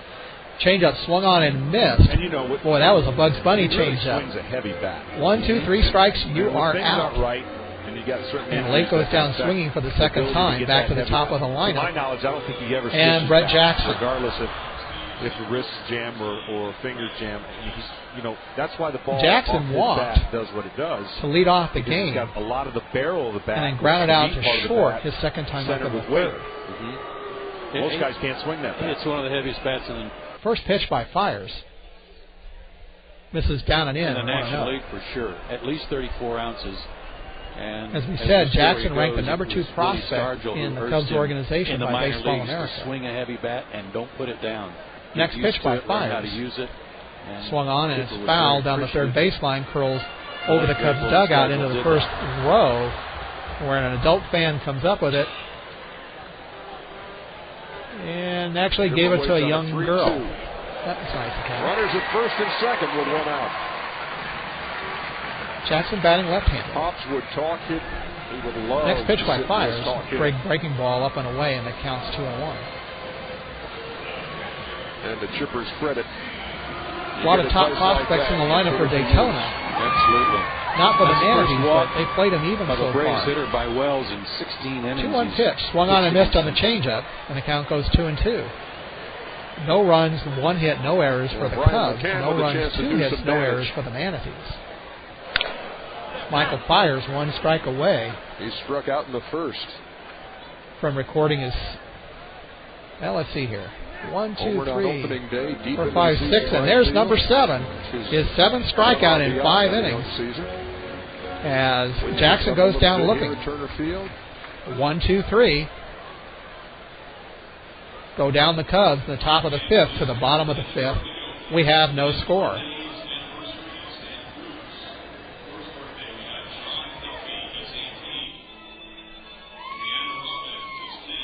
The Cubs have been a little bit more successful in this game at getting base runners on. They've left 4. They had 2 base runners left in the first inning, 1 in the second and 1 in the third. Rafael Dolis, the Daytona pitcher, retired the first 11 he faced before Kentrell Davis rolled a ground ball to the right of Daytona shortstop Junior Lake, who tried to backhand it, and it bounced off his glove, and the official scorer ruled it as a single. Then Brock Kelgard followed with a single to center field. But that was all that the Manatees were able to put on base in the 4th inning. Here in the bottom of the 5th, it'll be second baseman Sergio Miranda, followed by catcher Martin Maldonado, and second baseman Matt Klein. I was telling you earlier about SpaceCoastBaseball.com and was suggesting you go over there and look at some of the videos. One of the things that I want to make clear is that, as I said at the beginning of the webcast, this is a volunteer effort by me to get some of these games out on the Internet because the Manatees do not have a radio contract to give the players' parents an opportunity to hear their sons playing pro ball, and also give the people of Brevard County a chance to hear Manatees baseball when they can't get to the ballpark. So I don't accept ads. It's kind of like the NPR of minor league baseball. So if you want to help defray the costs necessary for what I do, you'll see on the homepage there's a link where you can make a one-time donation. First pitch is swung on and missed by Sergio Miranda, and the cost is 0-1. You can help SpaceCoastBaseball.com either by making a one-time donation or by signing up for a $5 a month voluntary subscription. Next pitch is swung on, and it's a 5 ball hit the opposite way. The ball curling away from the left fielder Borges, but he catches up with it for the first out. So with 1 out, that'll bring up the catcher Martin Maldonado. Martin grounded out to Josh Vitters at third his last time up. Now, I started SpaceCoastBaseball.com when I moved here from California last summer. Before that, I ran another website, and I still do, about the Angels minor leagues, FutureAngels.com, and you can go check that out if you want. And one of the reasons I bring up FutureAngels.com, first pitch by Dolis, breaking ball misses, and the count's 1-0. That's gone back to 1998 was the first year I did it. And one of the players that I followed for the Angels in early part of this decade was Martin Maldonado, the batter at the plate, who grounds it up the middle. Lake fields it behind the bag at second, goes on to Gonzalez at first, and there's 2 down. Martin was in the Angels minor league. To make the catch, tagged by Kapler at third. He's headed to the plate, and the Rays lead 2-1.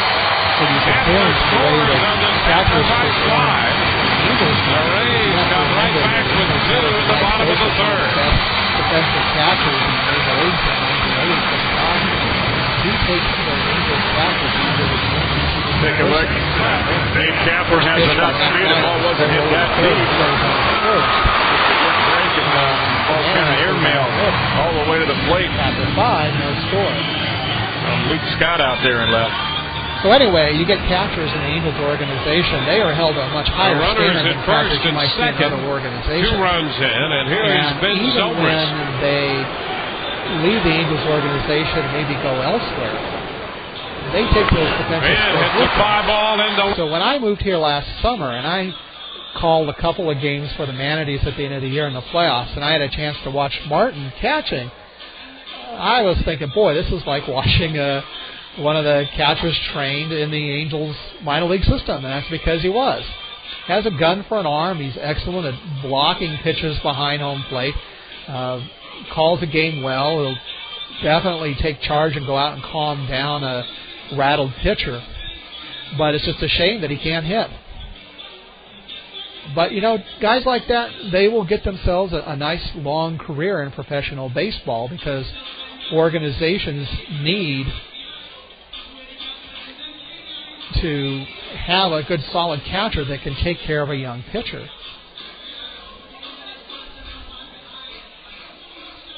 We have a pitching change for the Brevard County Manatees as we go to the top of the 6th. The new pitcher is going to be number 34, Corey Freirichs. It's spelled Freirichs. Corey Freirichs. He's a right-handed pitcher. 5'11", 200. He'll turn 24 in May, on May 7th, out of Conroe, Texas.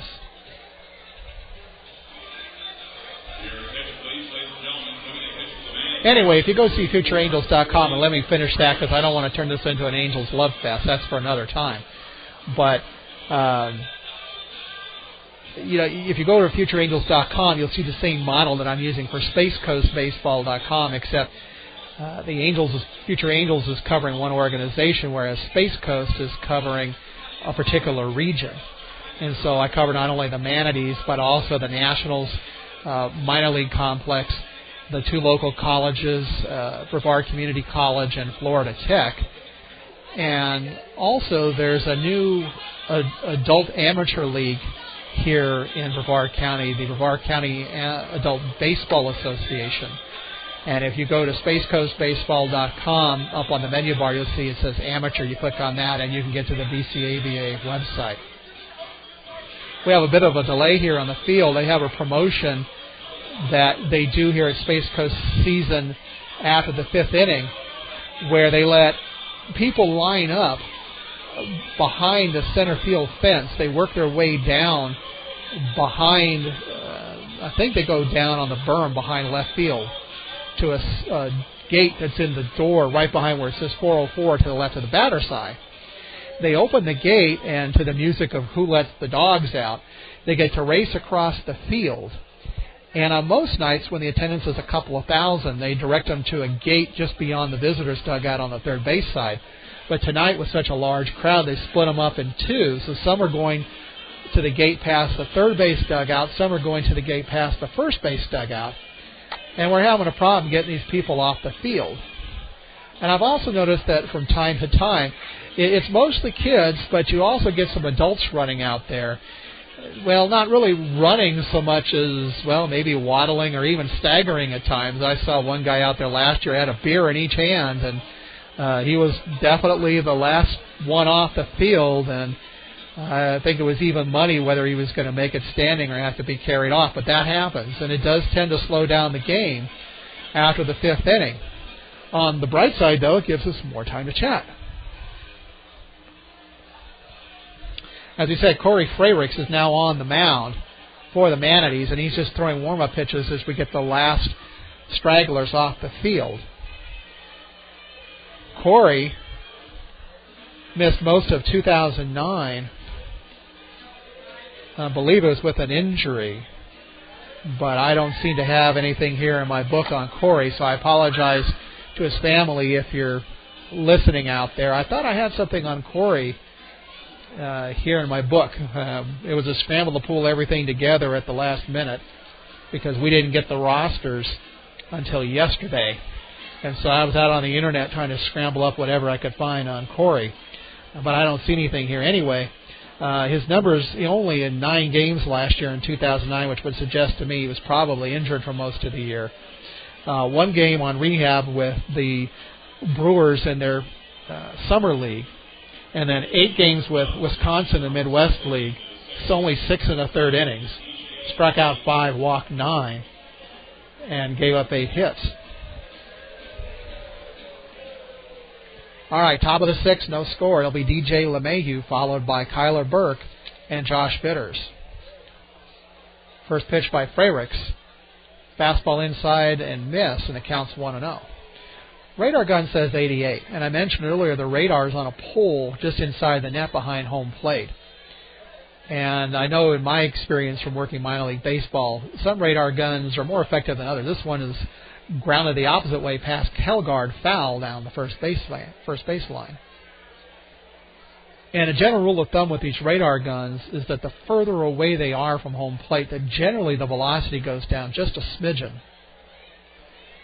Next pitch by Freyricks is a grounder down to short, taking it on a couple of hops is Sanchez on to first, and there's 1 down.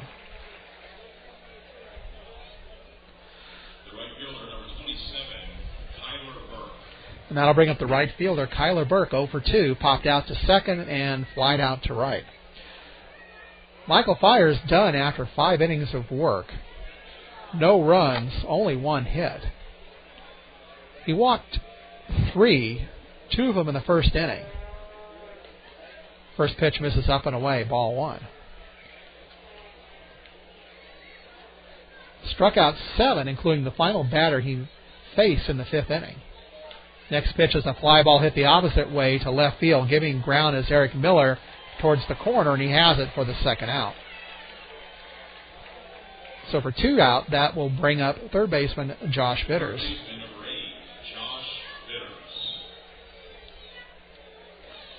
Bitters struck out swinging in the first and hit a pop out to Brock Kelgard in the 3rd. First pitch by Freyricks is a breaking ball. Misses inside, 1-0. Freyricks working from a stretch, even with no runners on base. Comes set in the 1-0 pitch. It's a hard grounder foul down the third baseline past manager Buddy Bailey coaching at third, and it hits the tarp.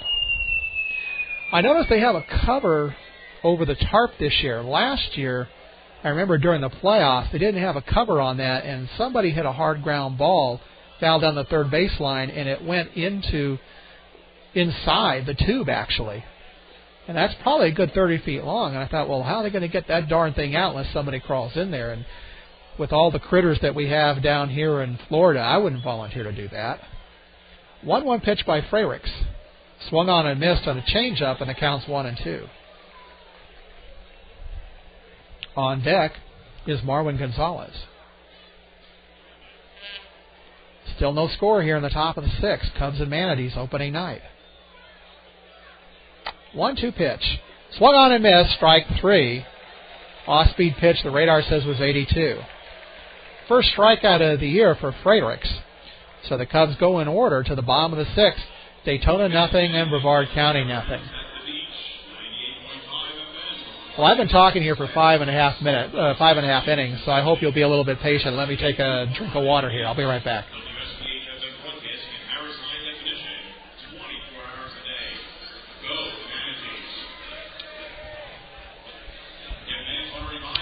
We have a new pitcher coming in for Daytona. I'll get his number and name for you in just a minute. Wrapping up the numbers for Rafael Dolis, the Daytona starter, an excellent start. He faced only 2 over the minimum, giving up 2 singles in the 4th, and that was it. Struck out 5. Let me double check on that. 1, 2, 3, 4, 5, including 4 in a row. Kentrell Davis to end the 1st, and then all 3 batters in the 2nd. 5 strikeouts, no walks, 2 singles. 5 shutout innings by Rafael Dolis. New pitcher for Daytona, right-hander wearing number 44, is South Korean pitcher Daeun Ri.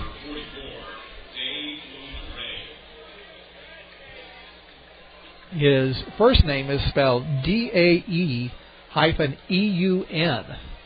Last name Ray, R-H-E-E.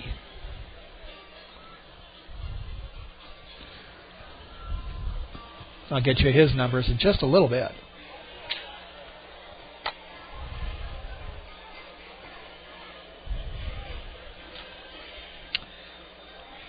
Ray, signed by the Cubs August 15, 2007. 2009, in only 5 games, and it would suggest to me that he may have been injured or he may have been back at the minor league complex for the Cubs in Mesa, Arizona. He appeared in 3 games, started 2, but only worked 5 innings, and then pitched only in 2 games for a total of 4 innings pitched with Boise in the short season Northwest League. So a total of only 9 innings in 2009. And I look back to 2008, he was with Peoria in the Midwest League, 10 games, 40 innings. So I've got to wonder if maybe in 2008 he had some sort of elbow ligament injury that might have caused something similar to a Tommy John surgery, which is easier to say than ulnar collateral ligament surgery. There, I finally got it done. First pitch is taken for a strike by Juan Sanchez. Next pitch by Ray. Swung on, and it's a grounder on a big hop over to Vitters at third. He goes on to Gonzalez at first, and there's 1 down. We go back to the top of the lineup and Brent Brewer. Back to the top of the batting order for the Manatees, the designated hitter, number 1, Brent Brewer. Well, we're looking in the Baseball America Prospect Handbook. Ray is ranked as the number 12 prospect in the Cubs system. The first pitch misses outside, 1-0. Yeah, and as I suspected, it said that Ray injured his elbow in his 4th professional start, resulting in Tommy John surgery that sidelined him for most of 2009. Here's a hard bouncer to Vitters, bounces off his chest, picks it up over onto Gonzalez at first for the 2nd out. That was a hard ground ball that Vitters played properly. What you want to do is block that ball. If you can't field it cleanly, you sure don't want to let it get past you. So he kept it in front of him, picked it up, had plenty of time, and threw on to first for the 2nd out. So with 2 down, that'll bring up right fielder Eric Komatsu, grounded to second in the 1st, and grounded out unassisted to first in the 4th. Baseball America on Daeun Ri. First pitch. Misses inside, ball 1.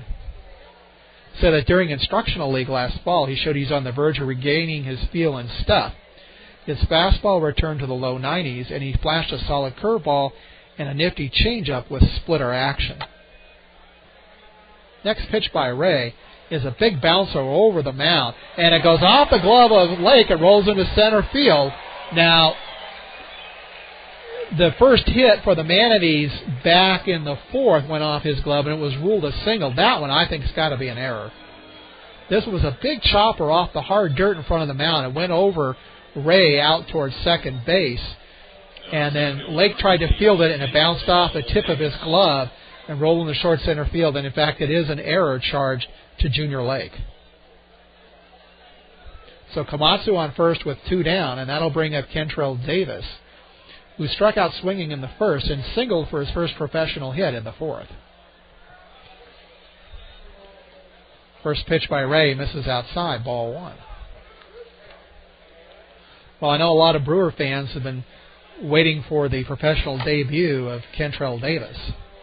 There's a throw over to first, and Komatsu dives back in.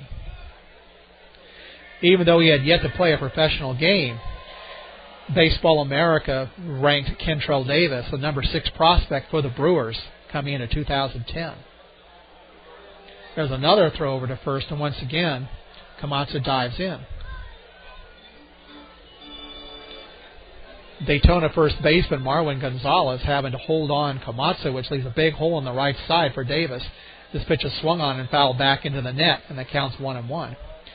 Davis bats left-handed, so if he can pull the ball, he has a hole on the right side.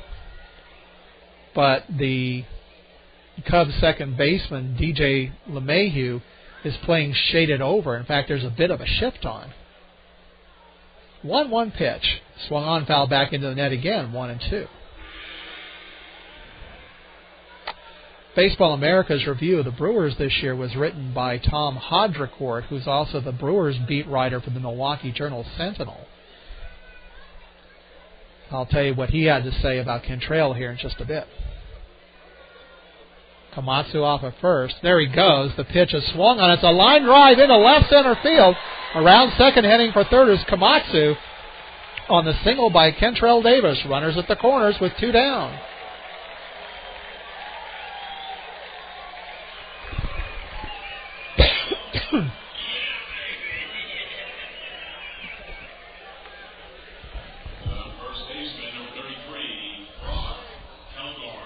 That might be what you would call a run and hit because, as I mentioned, the Cubs second baseman, DJ LeMahieu, was really shaded over almost into halfway between first and second, which meant that the shortstop, Junior Lake, had to cover the bag if Komatsu took off for second. When he did, Lake went racing over from the shortstop position, and the ball, when Davis hit it, was tailing away from Lake, and he just couldn't reach it. This pitch is swung on, and it's a grounder down the third baseline, foul. If Komatsu was not in motion, then the odds are Lake probably would have made that play. And you call it a run and hit as opposed to a hit and run because the runner was going, and by hitting the ball, Davis puts it in play into the hole that was created by Komatsu moving. Next pitch is a fastball, 91 miles an hour, and it's 0-2. Kelgard struck out in the second, singled in the fourth.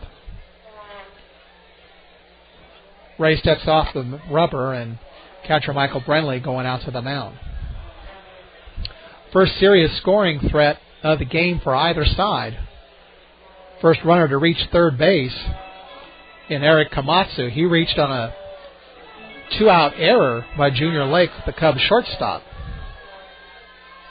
And he moved to third on the single by Kentrell Davis, who's 2 for 3 in his professional debut.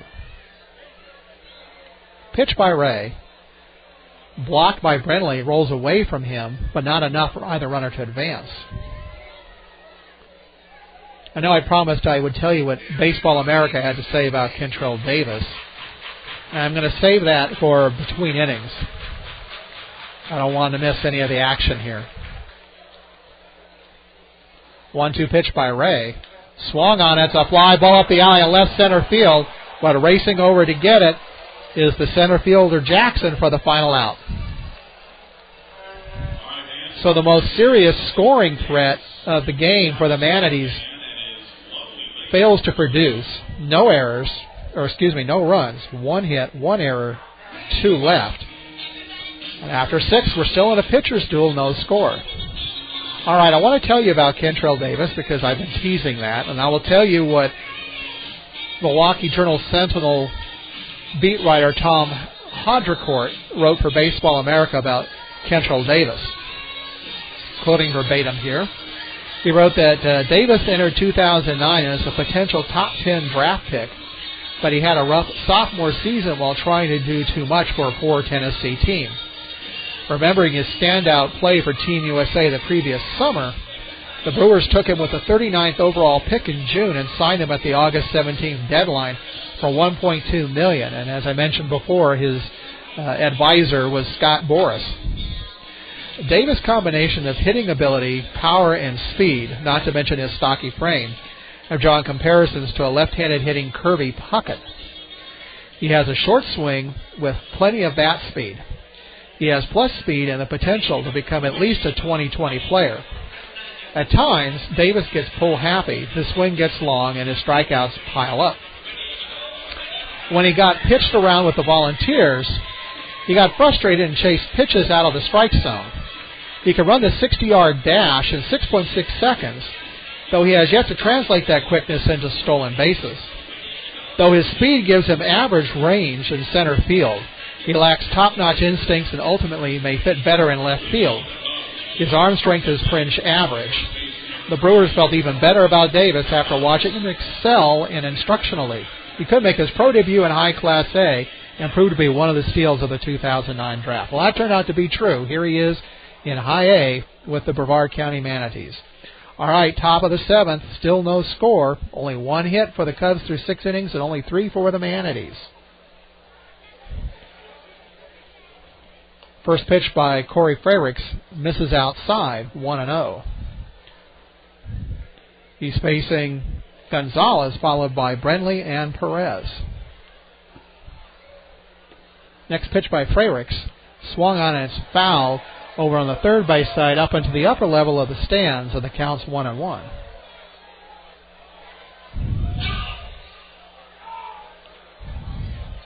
We get to the next break, I'll tell you what John Sickles had to say about Kentrail. Freyricks still working from a stretch. 1-1 pitch is swung on foul back into the net. Radar says he was at 99 miles an hour. Counts 1-2. Marwin Gonzalez, 0 for 2, struck out swinging in the first, struck out looking in the fourth. Batting left-handed.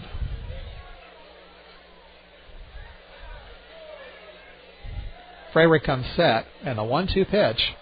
Swung on and missed. The ball gets away from Maldonado. He throws on to first to Kelgard for the out. So that's a strikeout swinging, and record the out is 2-3. And that'll bring up the catcher, Michael Brenly.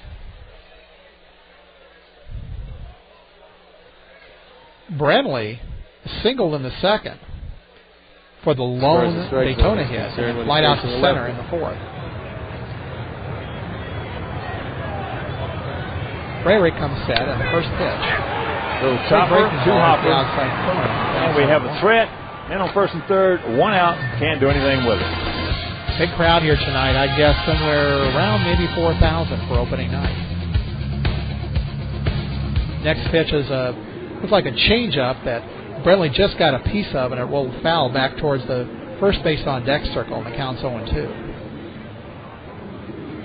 Freyricks retired the Daytona side in order in the top of the 6th and recorded his first strikeout of the year to end the frame. He got no less than Josh Vitters, the number 3 prospect in the Cubs system. Next pitch is a changeup high, and the count's 1-2. On deck is designated hitter Nelson Perez.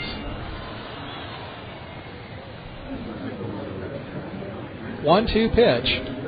Swung on it as a fly ball curling the opposite way along the right field line. Komatsu there about maybe 20 feet from the line for the second out.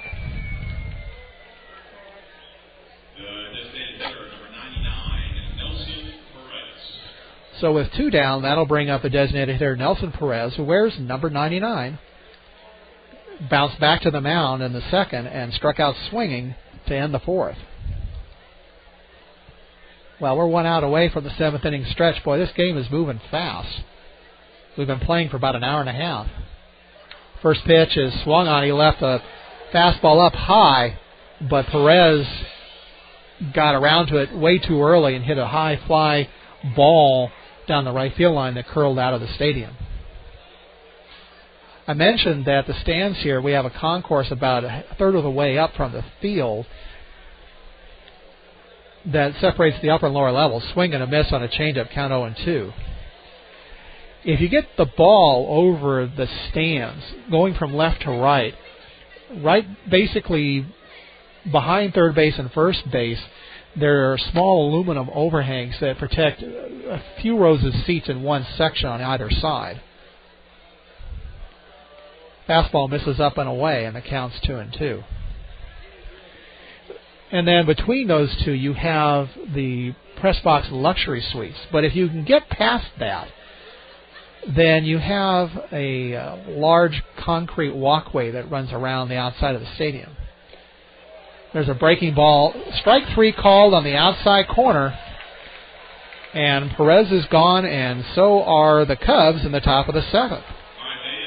1-2-3, second inning in a row for Corey Frericks. We go to the bottom of the 7th. It's still no score. And I'm going to let you listen to the fans sing off key, Take Me Off to the Ball Game, and I'll be right back.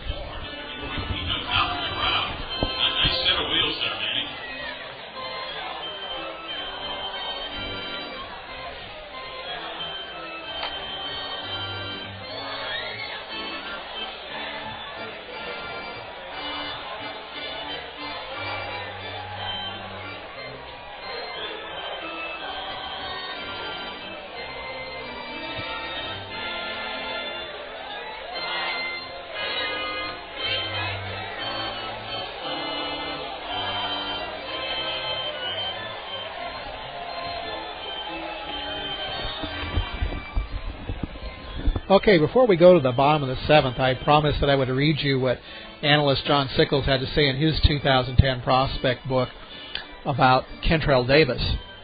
I gave you earlier the opinion of Baseball America, and now I'll give you what John had to say. Pretty much the same about his earlier history. He says Davis draws obvious comparisons to a young Kirby Puckett. Scouts predict he'll hit for average, but they aren't sure if he'll develop 10 to 15 homer power or if he'll fully unlock his strength as Puckett did and hit more than 20. His defense is behind his offense at this point, but he's not terrible in center and could certainly play left. I like Davis, but it may take him a bit of time to figure out what kind of player he wants to be. And that's what John Sickles of minorleagueball.com had to say about Kentrell Davis.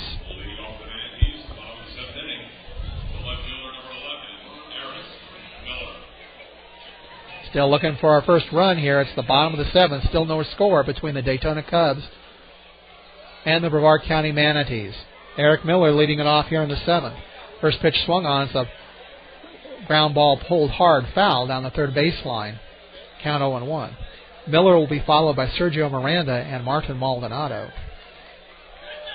Next pitch by Ray is a breaking ball. It's hit down to short. Junior Link has it on a couple of hops. Goes on to Gonzalez at first, and there's one down. So Miller now 0 for 3, and that'll bring up the second baseman. As the man said, Sergio Miranda. He struck out swinging to end the 2nd. Wide out to left to lead off the 5th. Umpire's calling time. Walking out on the field. Not quite sure what this is about. Michael Brenly, the catcher, going out to talk to Ray. Well, I'm not sure what that was about. It's not often you see an umpire walk out on the field and stand there. Now they're exchanging baseballs. And maybe the umpire wanted an exchange of balls. I haven't given you the name of the umpires because, quite frankly, we don't have them. They're not on the lineup sheets that we were given before the game. First pitch misses away, 1-0. And they said, we don't have a lot of resources here at Space Coast Stadium. There's no PA here in the press box to give us rulings on a lot of plays. Fastball misses away, and it's 2-0. Similarly, when we get the starting lineups, we're not given the names of the umpires. 2-0 pitch by Ray. Fastball swung on, and it's lined back into the net, and it counts 2-1. Also in the lower minors, there are only 2 umpires on the field in the game. One works home plate calling balls and strikes, and the other one generally works the infield. Changeup is popped up into short left field. Plenty of time for Smiley Borges, and there's 2 down. That infield umpire will rove. When there's nobody on base, he's always behind first base because he has to call a potential play at first. You get a runner on first, though, and he'll move over to second base because he has to get into position to cover potential play at second, but he's also have to watch the play at first. And then, of course, things get more complicated once you get more runners on base. All right, Malton Maldonado at the plate. He's grounded out twice. First pitch by Ray. Big breaking ball and misses in, ball 1. In Double-A, the level above this, they get 3 umpires, and then at Triple-A, it's 4 umpires, just like the big leagues. 1-0 pitch, misses inside, and it counts 2-0. We get to the next break, and I'll give you some of the scores of other games within the Florida State League. Next pitch is swung on, line foul, pulled towards the Daytona dugout, and it rolls down the left field line. Stopped by the tarp. Counts 2-1. If you've never listened to a minor league game before, obviously these games move very quickly. Once again, the umpire's calling time, and I'm not quite sure what that was about. There may be something Ray is doing that the umpire is warning him about. I'm not quite sure what it is. 2-1 pitch. Swung on and missed. 91-mile-an-hour fastball, and it's 2-2. As we said, Ray coming back from Tommy John surgery, very limited experience since leaving South Korea. 2-2 pitch is an off-speed pitch, and Maldonado loops it into left, but diving to make a sliding catch is Smiley Borges to end the inning. I thought that had a chance to fall in, but Borges, sliding on his rear end, was able to catch that ball before it touched the grass. So the Manatees go in order after 7 innings, still no score. While we wait for the top of the 8th, let me give you some of the other scores currently in the Florida State League. Of course, it's opening night for everybody in the Florida State League. Clearwater, the Threshers, a Phillies affiliate, at the Dunedin Blue Jays, and it's 8-0 Clearwater in the top of the 7th at Dunedin. Bradenton back in the Florida State League for the first time in a long time. They were the Sarasota Reds last year. Now they're the Bradenton Pirates as Sarasota moved their affiliate elsewhere. And it's all Bradenton over the Fort Myers Miracle, which is a Twins affiliate, 10-2 in the bottom of the 4th.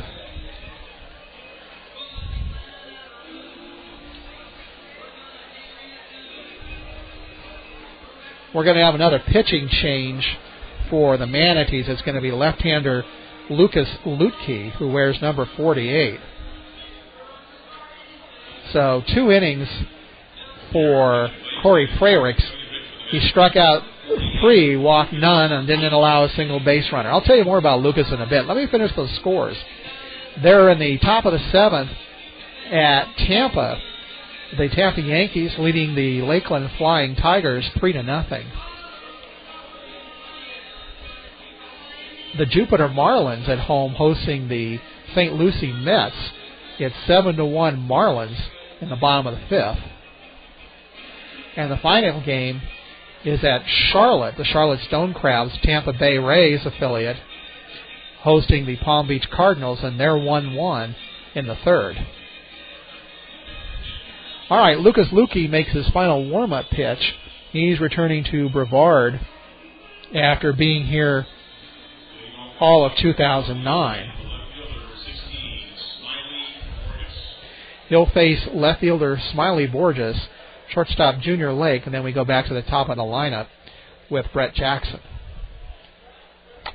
Lukey worked in 27 games last year for Brevard, including 7 starts. He had a 6-7 record with a 4.48 ERA in 92 1/3 innings. First pitch by Lucas, fastball, strike 1, 90 miles an hour. In 92 1/3 innings, struck out 75, walked 38.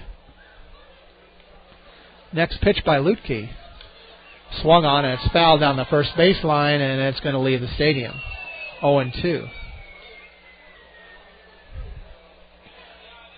As we said, this stadium is pretty pitcher-friendly, and it's playing to type tonight.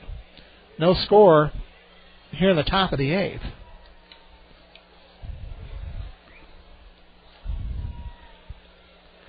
So far, it's managed to keep a top prospect-laden Daytona team scoreless. Next pitch by Lutke is a changeup swung on and missed.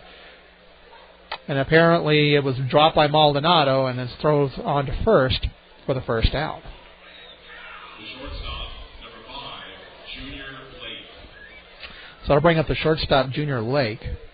Let's see, how many total strikeouts now for the Manatees pitching staff? 1, 2, 3, 4, 5, 6, 7, 8, 9, 10. That's number 11.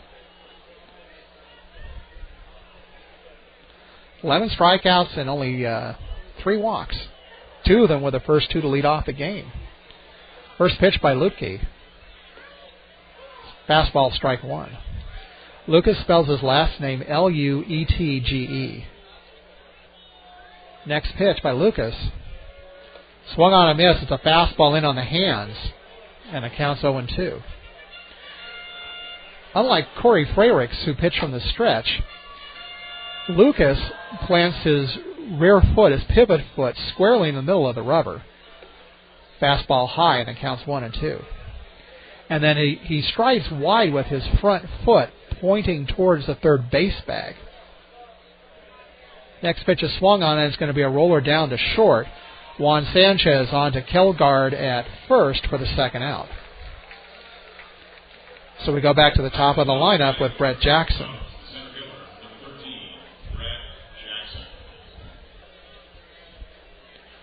We've been talking a lot about this being a prospect-laden lineup for the Daytona Cubs, and if you're a Manatees fan or a Brewers fan, you may be thinking, well, why isn't he talking more about the Brewers players? Well, quite frankly, there aren't many of the Manatees players that are listed in the Baseball America Top 30 list this year. There's a bunt that's off his foot, and they're calling him out. All right, well, here's how that went, is that he bunted the ball, and as he left the batter's box, Jackson batting left-handed, the ball rolled out in front of home plate, and he must have touched the ball with his foot outside of the batter's box, and that's an automatic out under baseball rules. Credit the put out to Martin Maldonado, 2 unassisted. It's a cheap out, and we'll take it against the number 2 prospect in the Cubs system. So once again, Daytona goes 1-2-3 to the bottom of the 8th. The Manatees pitching staff working on a one-hitter, but they haven't scored either. It's the Cubs no runs, 1 hit, and 1 error. The Manatees no runs, 3 hits, and no errors.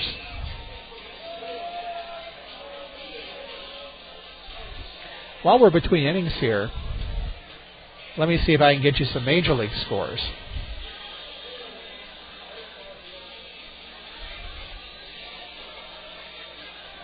This isn't like the old days where we had the ticker that somebody had to walk in. I'm just on the internet looking at MLB.com under scoreboard, so if you want to play around, that's where I'm at.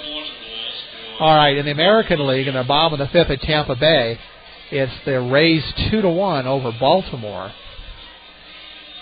The bottom of the 3rd in Chicago, the White Sox trailing the Cleveland Indians 1-0.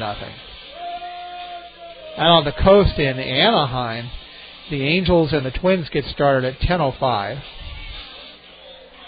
They are finished in Arlington, Texas. The Blue Jays beat the Texas Rangers by a score of 3-1. Vernon Wells, 4 home runs already this year for Toronto. Their final in Kansas City, the Tigers scored 3 runs in the 9th to put it away to beat the Royals by a score 7-3. Miguel Cabrera and Ordonez homered for the Tigers. They're also final in Oakland. The A's defeated the Seattle Mariners by a score of 6-2. In the National League, they're in the top of the 6th at Atlanta. Cubs leading the Braves 2-0.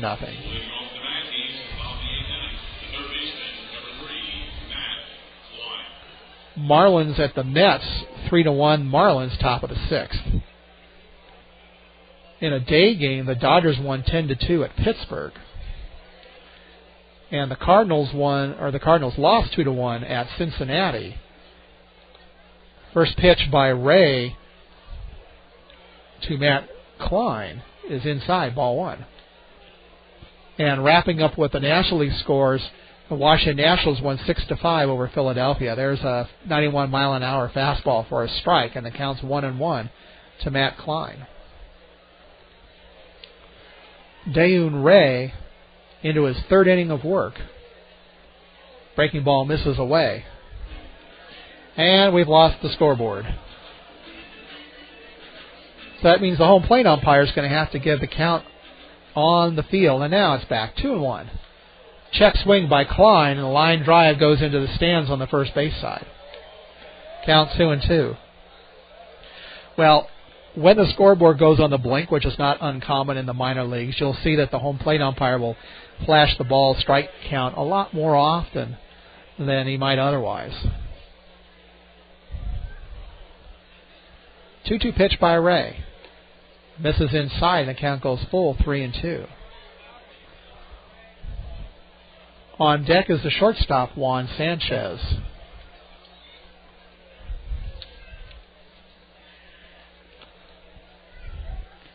Three-two pitch by Ray. Swung on it. It's a slow roller down to Lake at shortstop. Throws it over the glove of the first baseman, Gonzalez, but catcher Michael Brentley alertly backing up first. And that's going to be ruled yet another error on Junior Lake.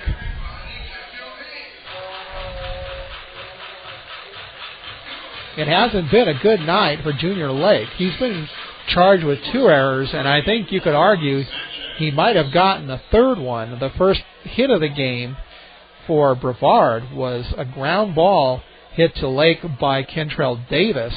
It was rolling away from him. He tried to backhand it. It bounced off his glove in left field for a hit. All right, let's see if Juan Sanchez is going to bunt. Josh Vitters charging from third, and the pitch is up and in, and on his butt is Juan Sanchez.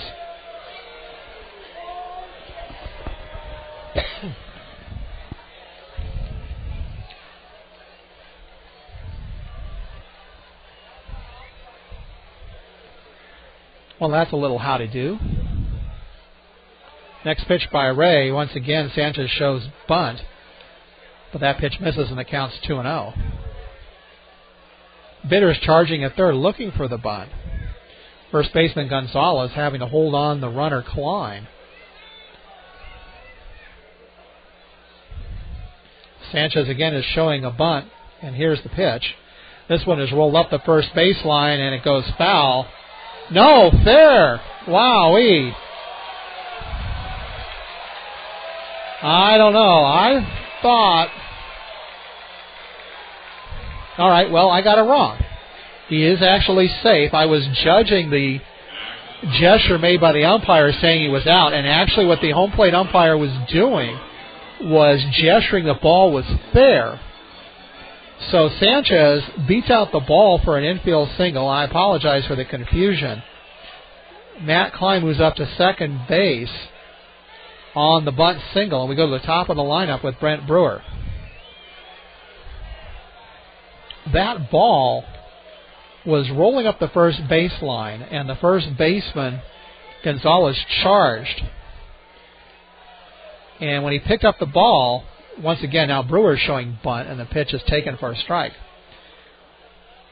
The first baseman, Gonzalez, picked up the ball, and the gesture made by the umpire with his hand, I thought he was gesturing out, but he was actually gesturing the ball was fair. And with the first baseman charging, there's a pickoff throw back to second, but in standing is Matt Klein. The second baseman, DJ LeMahieu, came in to take that pickoff throw. Third baseman Josh Vitters is given the signals for position in the defense. There's a bunt again, and this time it goes foul up the first baseline. It counts 0-2. With runners on first and second and a bunt play on, the infield defense gets a little complicated. The shortstop, Junior Lake, has been running in to try to deke the runner at second, Matt Klein, to stay close to the bag, but then he has to run back to his position because if he doesn't, he leaves a big hole there. Vitters is charging at third looking for the bunt. There is a bunt, and at least he showed the bunt, but he takes a fastball high, and the count's 1-2. Sometimes you'll see them put a play on where the shortstop will walk away from second. There's a breaking ball up high, and Brewer bunts it back to the mound. Ray throwing over to first, which is covered by LeMahieu for the out, and the runners advance to second and third.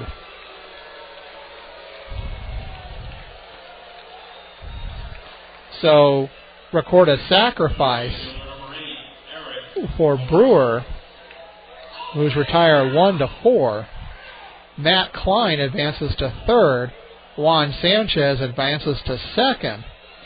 So the Manatees have runners at second and third with one out. And Eric Komatsu at the plate. And they're going to walk him intentionally.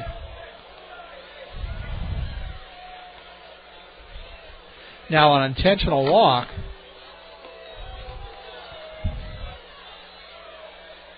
The infielders are still trying to keep the base runners close because you're not throwing that pitch at full speed and you don't want to see somebody try to pull a funny one.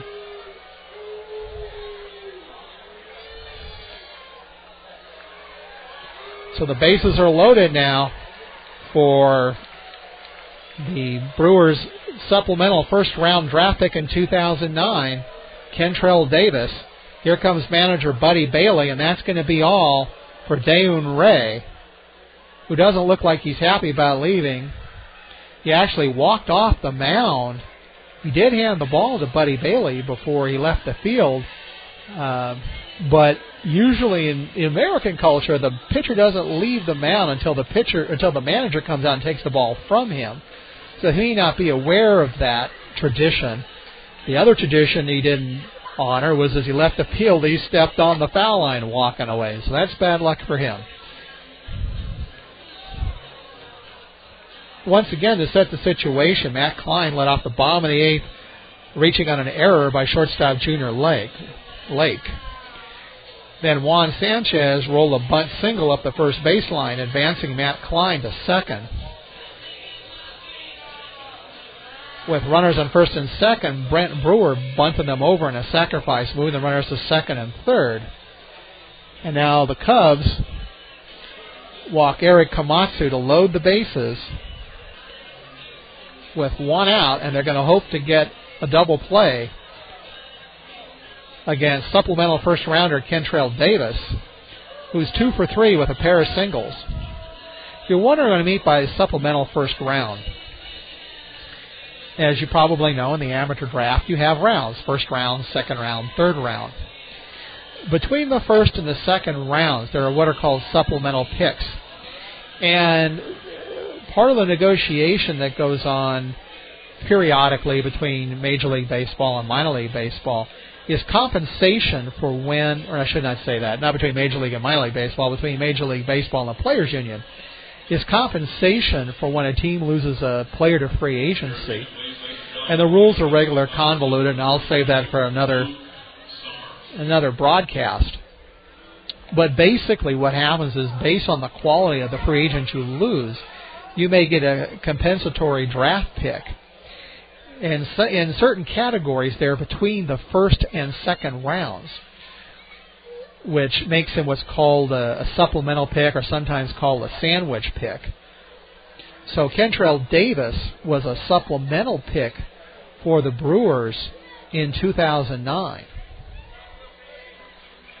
All right, we have a new pitcher for the Daytona Cubs.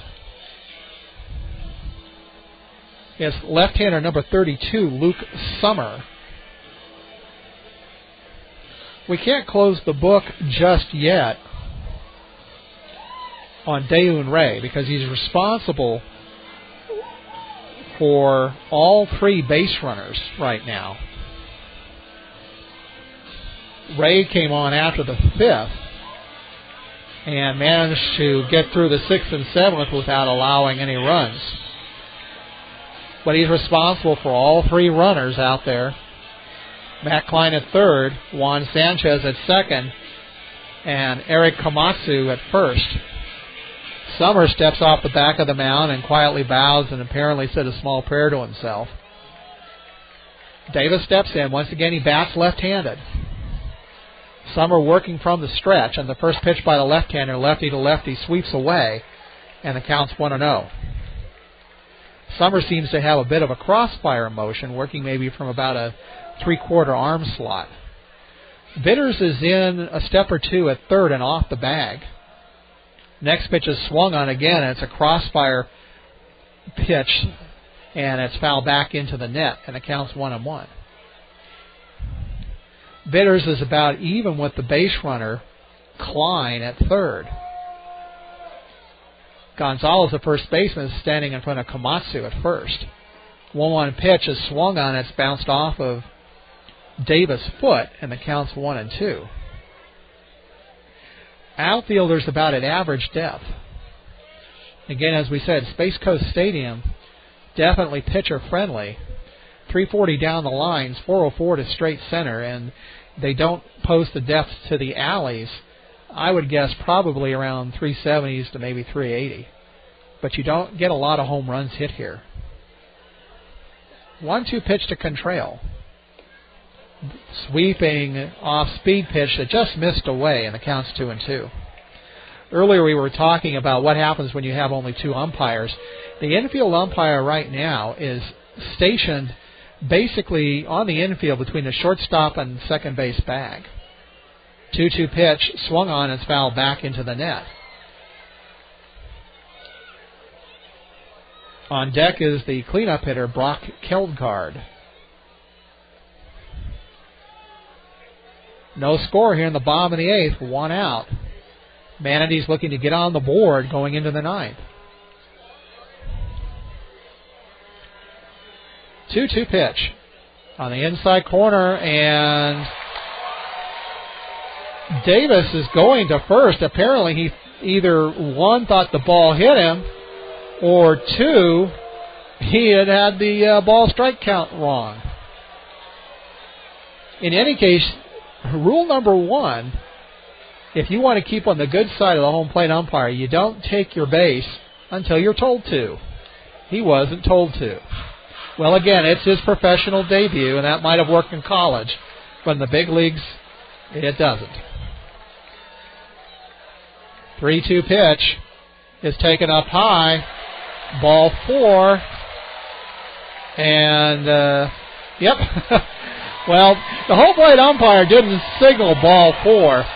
And I think maybe he was a little bit unhappy what happened before. The runners waited to see if they could advance. And finally, the home plate umpire looked down to Matt Klein at third and gestured just a little bit with his hand and said, "Come on in." Umpires don't like to be shown up by the batter, and Kentrell Davis did that a couple of times, and I'm sure Bob Missick will talk with Kentrell about it afterwards. All right, cleanup hitter, Brock Keldgaard, first pitch. Is taken for a strike.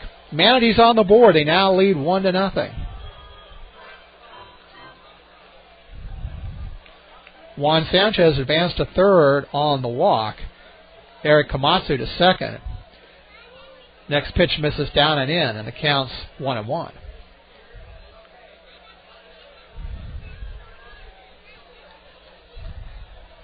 That run is charged to Daeun Ray.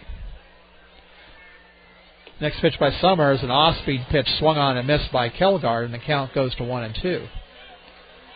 Keldgaard 1 for 3, struck out looking in the second, singled in the fourth, lined out to center in the sixth. Sanchez down the line from third. Komatsu off a second, Davis off first. The 1-2 pitch gets away from Brenly, but he keeps it in front of him. The count's 2-2. On deck is left fielder Eric Miller. The Manatees have a run to work with. They lead now 1-0 as we go to the top of as we get ready to go to the top of the ninth, but they still have 2 outs left. Don't want to get ahead of myself. 2-2 pitch. Swung on and it's popped up high coming over the press box and lands on the aluminum overhang and doesn't come back. We get a lot of rain here in Florida, so they do have rain gutters on the front of some of these overhangs, and the balls just disappear there. Count still 2-2 to Kelgard. Pitch by Summer, swung on, and it's a lazy fly ball down the right field line, curling into the stands. Takes a big bounce off the concrete and goes up into the aluminum bleachers. Catcher Michael Brenly walking lefty Luke Summer out to the mound. The Manatees bullpen is out behind the right field bleachers. We cannot see if anyone is warming up. I would assume so going into the ninth. 2-2 pitch.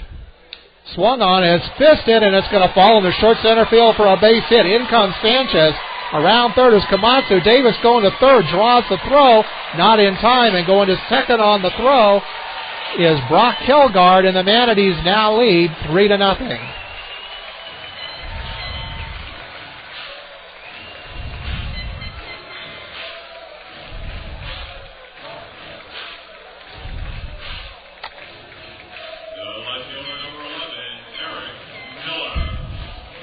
Two RBI for Brock Kelgard in his first Manatees game, and that's going to give the Manatees a cushion going into the ninth. 3-0 and counting, and that'll bring up left fielder Eric Miller.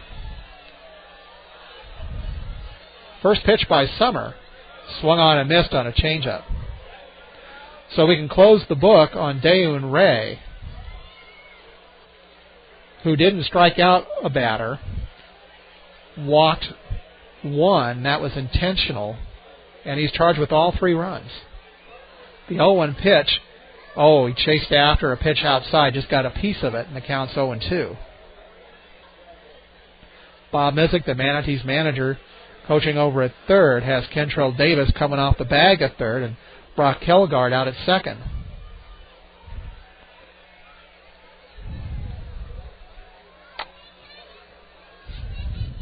Next pitch is a breaking ball, swung on and missed. Brenly throws on to first for the second out. That's a strikeout, 2-3, with an assist to the catcher and a put out to the first baseman. That'll bring up the 8th hitter in this inning, Sergio Miranda, the second baseman, who's 0 for 3.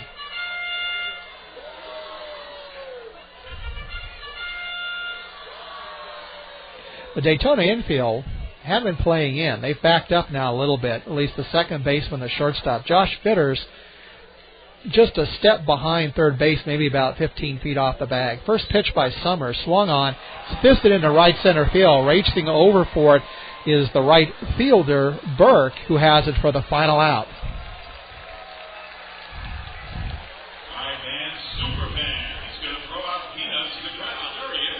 So the Manatees put 3 runs on the board on just 2 hits. An error that led off the inning. 2 walks, one of which was intentional. And 2 runners left.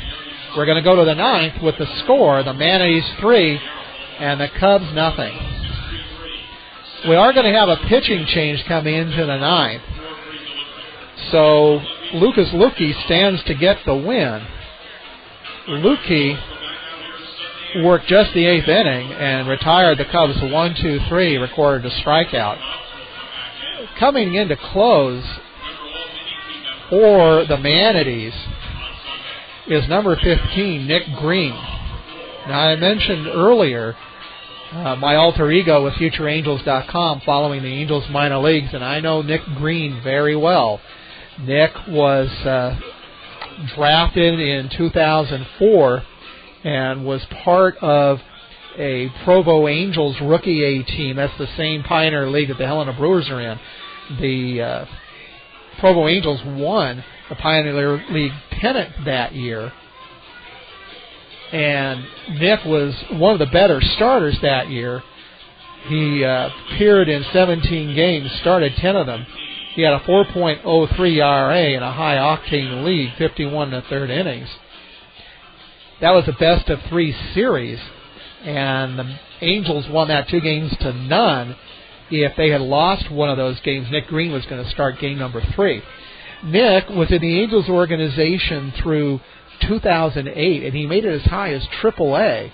He was with the AAA Salt Lake Bees for the entire year in 2008, 28 starts, 8-8 with a 5.32 ERA, which is kind of high, but Salt Lake is a high elevation ballpark, 4,500 feet. So he had to deal with that, and a lot of pitchers had their ERAs inflated. And then in the spring of 2009, the Angels were moving him off the 40-man roster, trying to push him back onto a minor league roster after they signed Bobby Abreu. We'll get into 40-man rosters some other time. But that exposed Nick to waivers, and the Brewers cleaned him on waivers. Nick started out the year with AAA Nashville with the Brewers, suffered a Nick injury. First pitch is a strike, 0-1, to DJ LeMahieu. And pretty much last year was a lost year for him. Next pitch by Nick Green is a 91-mile-an-hour fastball high, and it's 1-1. Nick, 13 games, 11 starts for Nashville, 6.68 ERA. That's AAA. Next pitch is taken a changeup for a strike, and it's 1-2. 7 games, all starting for AA Huntsville with a 4.3 ERA. Next pitch is swung on. It's a grounder down to second. Big hop for Sergio Miranda, and this one down. Nick had pretty much been a starter all the way through his career. And as we said, he had an entire year AAA in 2008, part of AAA in 2009. And then the Brewers management approached him in spring training and said, we want to convert you into the bullpen. First pitch is called for a strike, 0-1. His big pitch is a changeup, and it's what scouts will call a plus changeup. And there it is, swung on and missed, and the count's 1-1. Wait a minute, I think that's 0-2. Yeah, they got it wrong on the board, and they've corrected it. It's now 0-2 to Kyler Burke. And the Brewers' thinking is just like with their ace closer in Milwaukee, Trevor Hoffman. Next pitch swung on, it's fouled back into the net. Count remains 0-2. That if they can help Nick develop into a good reliever with that plus changeup, that it might put him on the fast track to the big leagues, unlike as a starter where he really just has the fastball and changeup. There's a grounder down to second. Once again, Miranda throws on to Kelgard at first, and we're down to the final out. Most big league pitchers, starting pitchers, need to have at least 2 or even 3 plus pitches. An average pitch is just, about typical average for a big league pitcher. Plus means even better than the average big league pitcher. First pitch is misses up and away. Ball 1 to Josh Vitters. Next pitch by Green. Fastball hits the outside corner, and it's 1-1. But a lot of times you'll see relievers really just have 1 plus pitch. And in Nick's case, it's a changeup. There's a fastball high again, and it counts 2-1. Vitters 0 for 3. Strikeout, fly out to first, and another strikeout. There's a changeup away, and it counts 3-1. 3-0 Manatees, 2 outs, top of the 9th. 3-1 pitch by Nick Green. It's swung on, and it's popped up into short right center field. Kentrell Davis and the right fielder, Eric Komatsu, takes it for the final out. Nick Green has his first save as a Brevard County Manatee. As the Space Coast has its first win of the year, the Manatees shut out the Daytona Cubs on a one-hitter, 3-0. The totals for the Daytona Cubs, no runs, 1 hit, and 2 errors. For the Manatees, 3 runs, 5 hits, and no errors. The win in relief should go to Lucas Lutke with a save to Nick Green. The loss goes to Daeun Ray. We never got a final announcement on the attendance, and like we said, we don't get a lot of information here in this press box. So you can check the final box score online at milb.com, and click on scoreboard and go to the Florida State League, and you'll get the final officials on this game. But before we leave here, I want to wrap up on Nick Green, because we were saying that Nick had been to AAA for a couple of years. Last year, somewhat of a lost cause with a neck injury. And this spring, the Brewers management approached him and said, we want to convert you into the bullpen and give you a shot at being a closer in the big leagues at some time in the future. And a lot of times that works, that gets a guy with maybe only 1+ pitch who otherwise might stall in the minors as a starting pitcher, because you need to have 2 or 3+ pitches in the big leagues to be a starting pitcher. But if you've got 1+ pitch, which means you're probably going to go through a lineup no more than once, that suits you just fine out of the bullpen. And as Trevor Hoffman has shown in his long and illustrious career, first with the Padres and then with the Brewers, that you can close in the big leagues with a plus changeup. So that was the decision with Nick, was to put him into that role. But they brought him all the way down here to Brevard because, quite frankly, even though his skill level is much better than this level, they wanted to build up his confidence a little bit and give him an opportunity to start a career as a closer in a less stressful environment. So how long Nick will be here remains to be seen. I would expect you'll see him move up to AA for too much longer, but we in Brevard will enjoy him while he's here, and at least for tonight he gives us a solid closing effort as the Manatees win their first game of the year 3-0 over the Daytona Cubs. Before we go off the air, a few pieces of information. Number one, once again, want to remind you about SpaceCoastBaseball.com, my website, which will be broadcasting 15 games in total for the Manatees this year. The next broadcast will be on Thursday, April 15, against the Dunedin Blue Jays from here at Space Coast Stadium, starting at 7:05 Eastern Daylight Time. Pre-game starts at 6:50, 15 minutes before the first pitch. You can find the rest of the webcast schedule on the homepage at SpaceCoastBaseball.com. And once again, if you're enjoying this and you enjoy some of the other things that you see on the SpaceCoastBaseball.com website, keep in mind that, again, nobody's paying me to do this. So if you want to help out by making a one-time donation, or you want to sign up for a $5 a month voluntary subscription, that goes to cover my expenses, which are not just gas money, but also the camera equipment, the camcorder that you're going to see me out running around here if you come to the game, or if you look at the videos on the website. All that adds up over time. So any donations you want to make will be very appreciated. You can buy the photos that are on the website. If you go up on the menu bar and you click on multimedia, one of the options underneath there is photos. And you'll see there are some photos there for the 2009 Manatees. And as I'm out here starting on Sunday, you'll see photos for 2010 Manatees, maybe some of the Daytona Cubs. And as we get out for the rest of the season, you'll see plenty more photos show up over time. Also, if you happen to be here in Brevard County, I've been shooting photos of the Florida Tech Panthers and the Brevard Community College Titans. They're also there under the photo gallery, as well as some photos from the Adult Baseball League, Amateur League, the BCABA. All right, getting back to some other business here, let me tell you once again about Manatees tickets. Individual game tickets here are only $7, and with a capacity of 8,000 here in the Washington National Spring Training Stadium, we have plenty of room for you. Every seat is general admission, so you can sit wherever you wish, unless there happens to be a sticker on the seat. That means it belongs to a season ticket holder. So plenty of room for you to come on down, and if you want to buy your tickets in advance, you can do that through the Manatees website, which is manateesbaseball.com.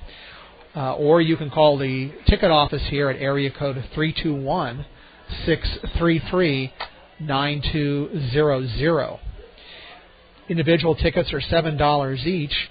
If you can show military or college ID, you can purchase tickets in person for only $5. Children under 2 do not require a ticket unless they occupy their own seat. Also, if you're interested in season tickets, which is a great deal, the Manatees play a 140-game season, 70 home games, 70 on the road. the cost for a single season ticket is $280, which is $4 a game, which is an incredible deal because when you think about it, you can actually sit here behind home plate just a few feet away from the action with a season ticket. And before I got involved doing what I do, I was just a fan back in California. I would always buy season tickets for the California League teams out there right behind home plate, and it was incredibly affordable, about $4 a game, so that's a great deal. Let me tell you a little bit more about the Manatees season ticket program, which is called the MVP Club. As we said, each ticket's $280 for the full year. And the way they do that is they give you 70 undated game tickets. So what that means is if you want to come each one of the 70 games, you bring one ticket a night. Or if you decide you want to bring 69 friends to one game, you can do that too. You've got your seat, and those 69 can sit anywhere they want. So you use them however you want. It's up to you. The Manatees will be hosting the 2010 Florida State League All-Star Game, and you will get complimentary admission to the All-Star Game if you are a season ticket holder. You can also use your season ticket to get free admission to all Manatees road games based on seat availability in the opponent's stadium. So if you want to drive up to Daytona the next two nights and root for the Manatees, you could do that. You also get an exclusive MVP Club T-shirt. You get an invitation to all VIP events. It's a little too late now because they're sold out, but we also have a limited amount of reserved paved parking spots, which are the closest parking spaces here at Space Coast Stadium. If those are gone, then you get a reserved grass parking spot. You also get a first right of refusal on your seats for 2011.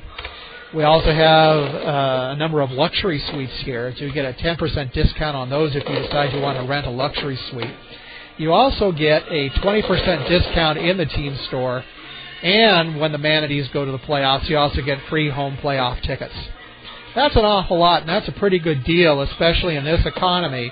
I realize for some people times are tough, but, $280 for 70 games, $4 a ticket. You're looking for family entertainment.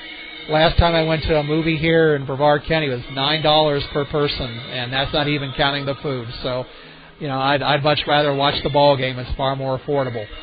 If you're interested in season tickets, call the Manatees season ticket office at area code 321-633-9200. Again, it's area code 321-633-9200. Or, again, go through manateesbaseball.com and you get more information there. As you might suspect in the background, we have a fireworks show. Brevard County is not under assault right now. Finally, I want to tell you a little bit more about the All-Star Game.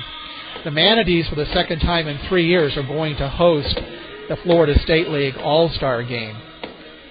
That's going to be on June 12th, and those tickets are $8 each. Any discounts or coupons you have for Manatees games are not valid for that. Undated tickets or vouchers will not be accepted for that game. And seating is not guaranteed until your order has been paid in full. Tickets will be mailed at a later date, so be sure to retain your receipt as proof of purchase. You can order those online, and you can do that through manateesbaseball.com. You can also go to the league's website at floridastateleague.com. Or once again, you can do my favorite option, which is just call the ticket office at 321-633-9200. The Florida State League All-Star Game is one of the games that I'm scheduled to call this year, in addition to the 15 Manatee games. And I can't speak highly enough about these All-Star Games because you are going to see a lot of Major League stars of the future at this game right here in Brevard County, playing at Space Coast Stadium. And maybe only 2 or 3 years from now. And I've even seen guys who played in Advanced A who were in the big leagues within a year. So you'll be able to say in a couple of 3 years, gee, I remember seeing that guy right here at Space Coast Stadium. So keep the Florida State League All-Star Game in mind. June 12th, that's a very prestigious event for the Space Coast. let me give you the schedule for the Manatees coming up in the next week. The next 2 nights, they're on the road. They're in a total of a 4-game series with Daytona, 2 at home, 2 away. Game number 1 was here tonight. Games 2 and 3 are Friday and Saturday in Daytona starting at 7:05. If you want directions to Jackie Robinson Park, go to the Cubs website, DaytonaCubs.com, and you can look up Jackie Robinson Park on there, and they'll give you directions. That's not hard. I've been over there. That's a pretty easy drive. Then we're back here on Sunday with a day game at 1:05 against the Cubs. And like I said, I am planning to be out here on the field doing photos and videos. So players, parents, if you're not local and you want to see your kids in action, I can't promise I'm going to get everybody, but I'll at least try to get some highlights and get them up on SpaceCoastBaseball.com when I can. After that, the Manatees are home for the rest of the week. Monday, Tuesday, and Wednesday, they're at home against the Lakeland Flying Tigers. Monday and Tuesday are 7:05 games. And then Wednesday is a morning game at 10:35 a.m. And you're wondering, what is that about? Well, it's very common in the minor leagues to have educational days for the local schools, where the schools will take a field trip to bring the kids to see minor league baseball to sort of plant a seed in the next generation to love professional baseball. So that's why that game starts on Wednesday at 10:35 a.m. And given the way that we do warm up here in the Space Coast at this time of year, it'll probably be a lot more pleasant than maybe if we were playing at 1 or 2 o'clock. Then after that, the Dunedin Blue Jays come in for a 3-game series. Thursday, Friday, and Saturday, the 15th through the 17th. Those are all at 7:05 p.m. And that will end the first extended homestand for the Manatees. After that, they go on the road for a 6-game series, 3 in Lakeland, 3 in Dunedin, and then they're back Saturday, April 24th, and Sunday, April 25th for Daytona. Once again, the next SpaceCoastBaseball.com webcast of the Brevard County Manatees will be on Thursday, April 15th against the Dunedin Blue Jays. Well, thank you very much for listening. I appreciate you listening to the game. Stephen Smith of SpaceCoastBaseball.com. And we have 14 more games to go at least, as well as the Florida State League All-Star game. It's currently 9:34 here, Eastern Daylight Time in the Space Coast. We kick it off with a marvelous pitching performance by the Manatees pitching staff. They allowed only 1 hit over 9 innings, struck out, I believe, 12. I haven't counted up final, but I believe it was 12 Daytona Cubs batters, and that was a lineup that had a lot of the top Chicago Cubs prospects in it. And the Manatees win on opening night 3-0. Hopefully the first of many wins as the Manatees try to go to the postseason for the second time in 2 years. So, with that crescendo, I'll sign off for the evening. Thank you for listening, and we'll be back at 6:50 p.m. Eastern Time on Thursday, April 15th. Thank you and good night.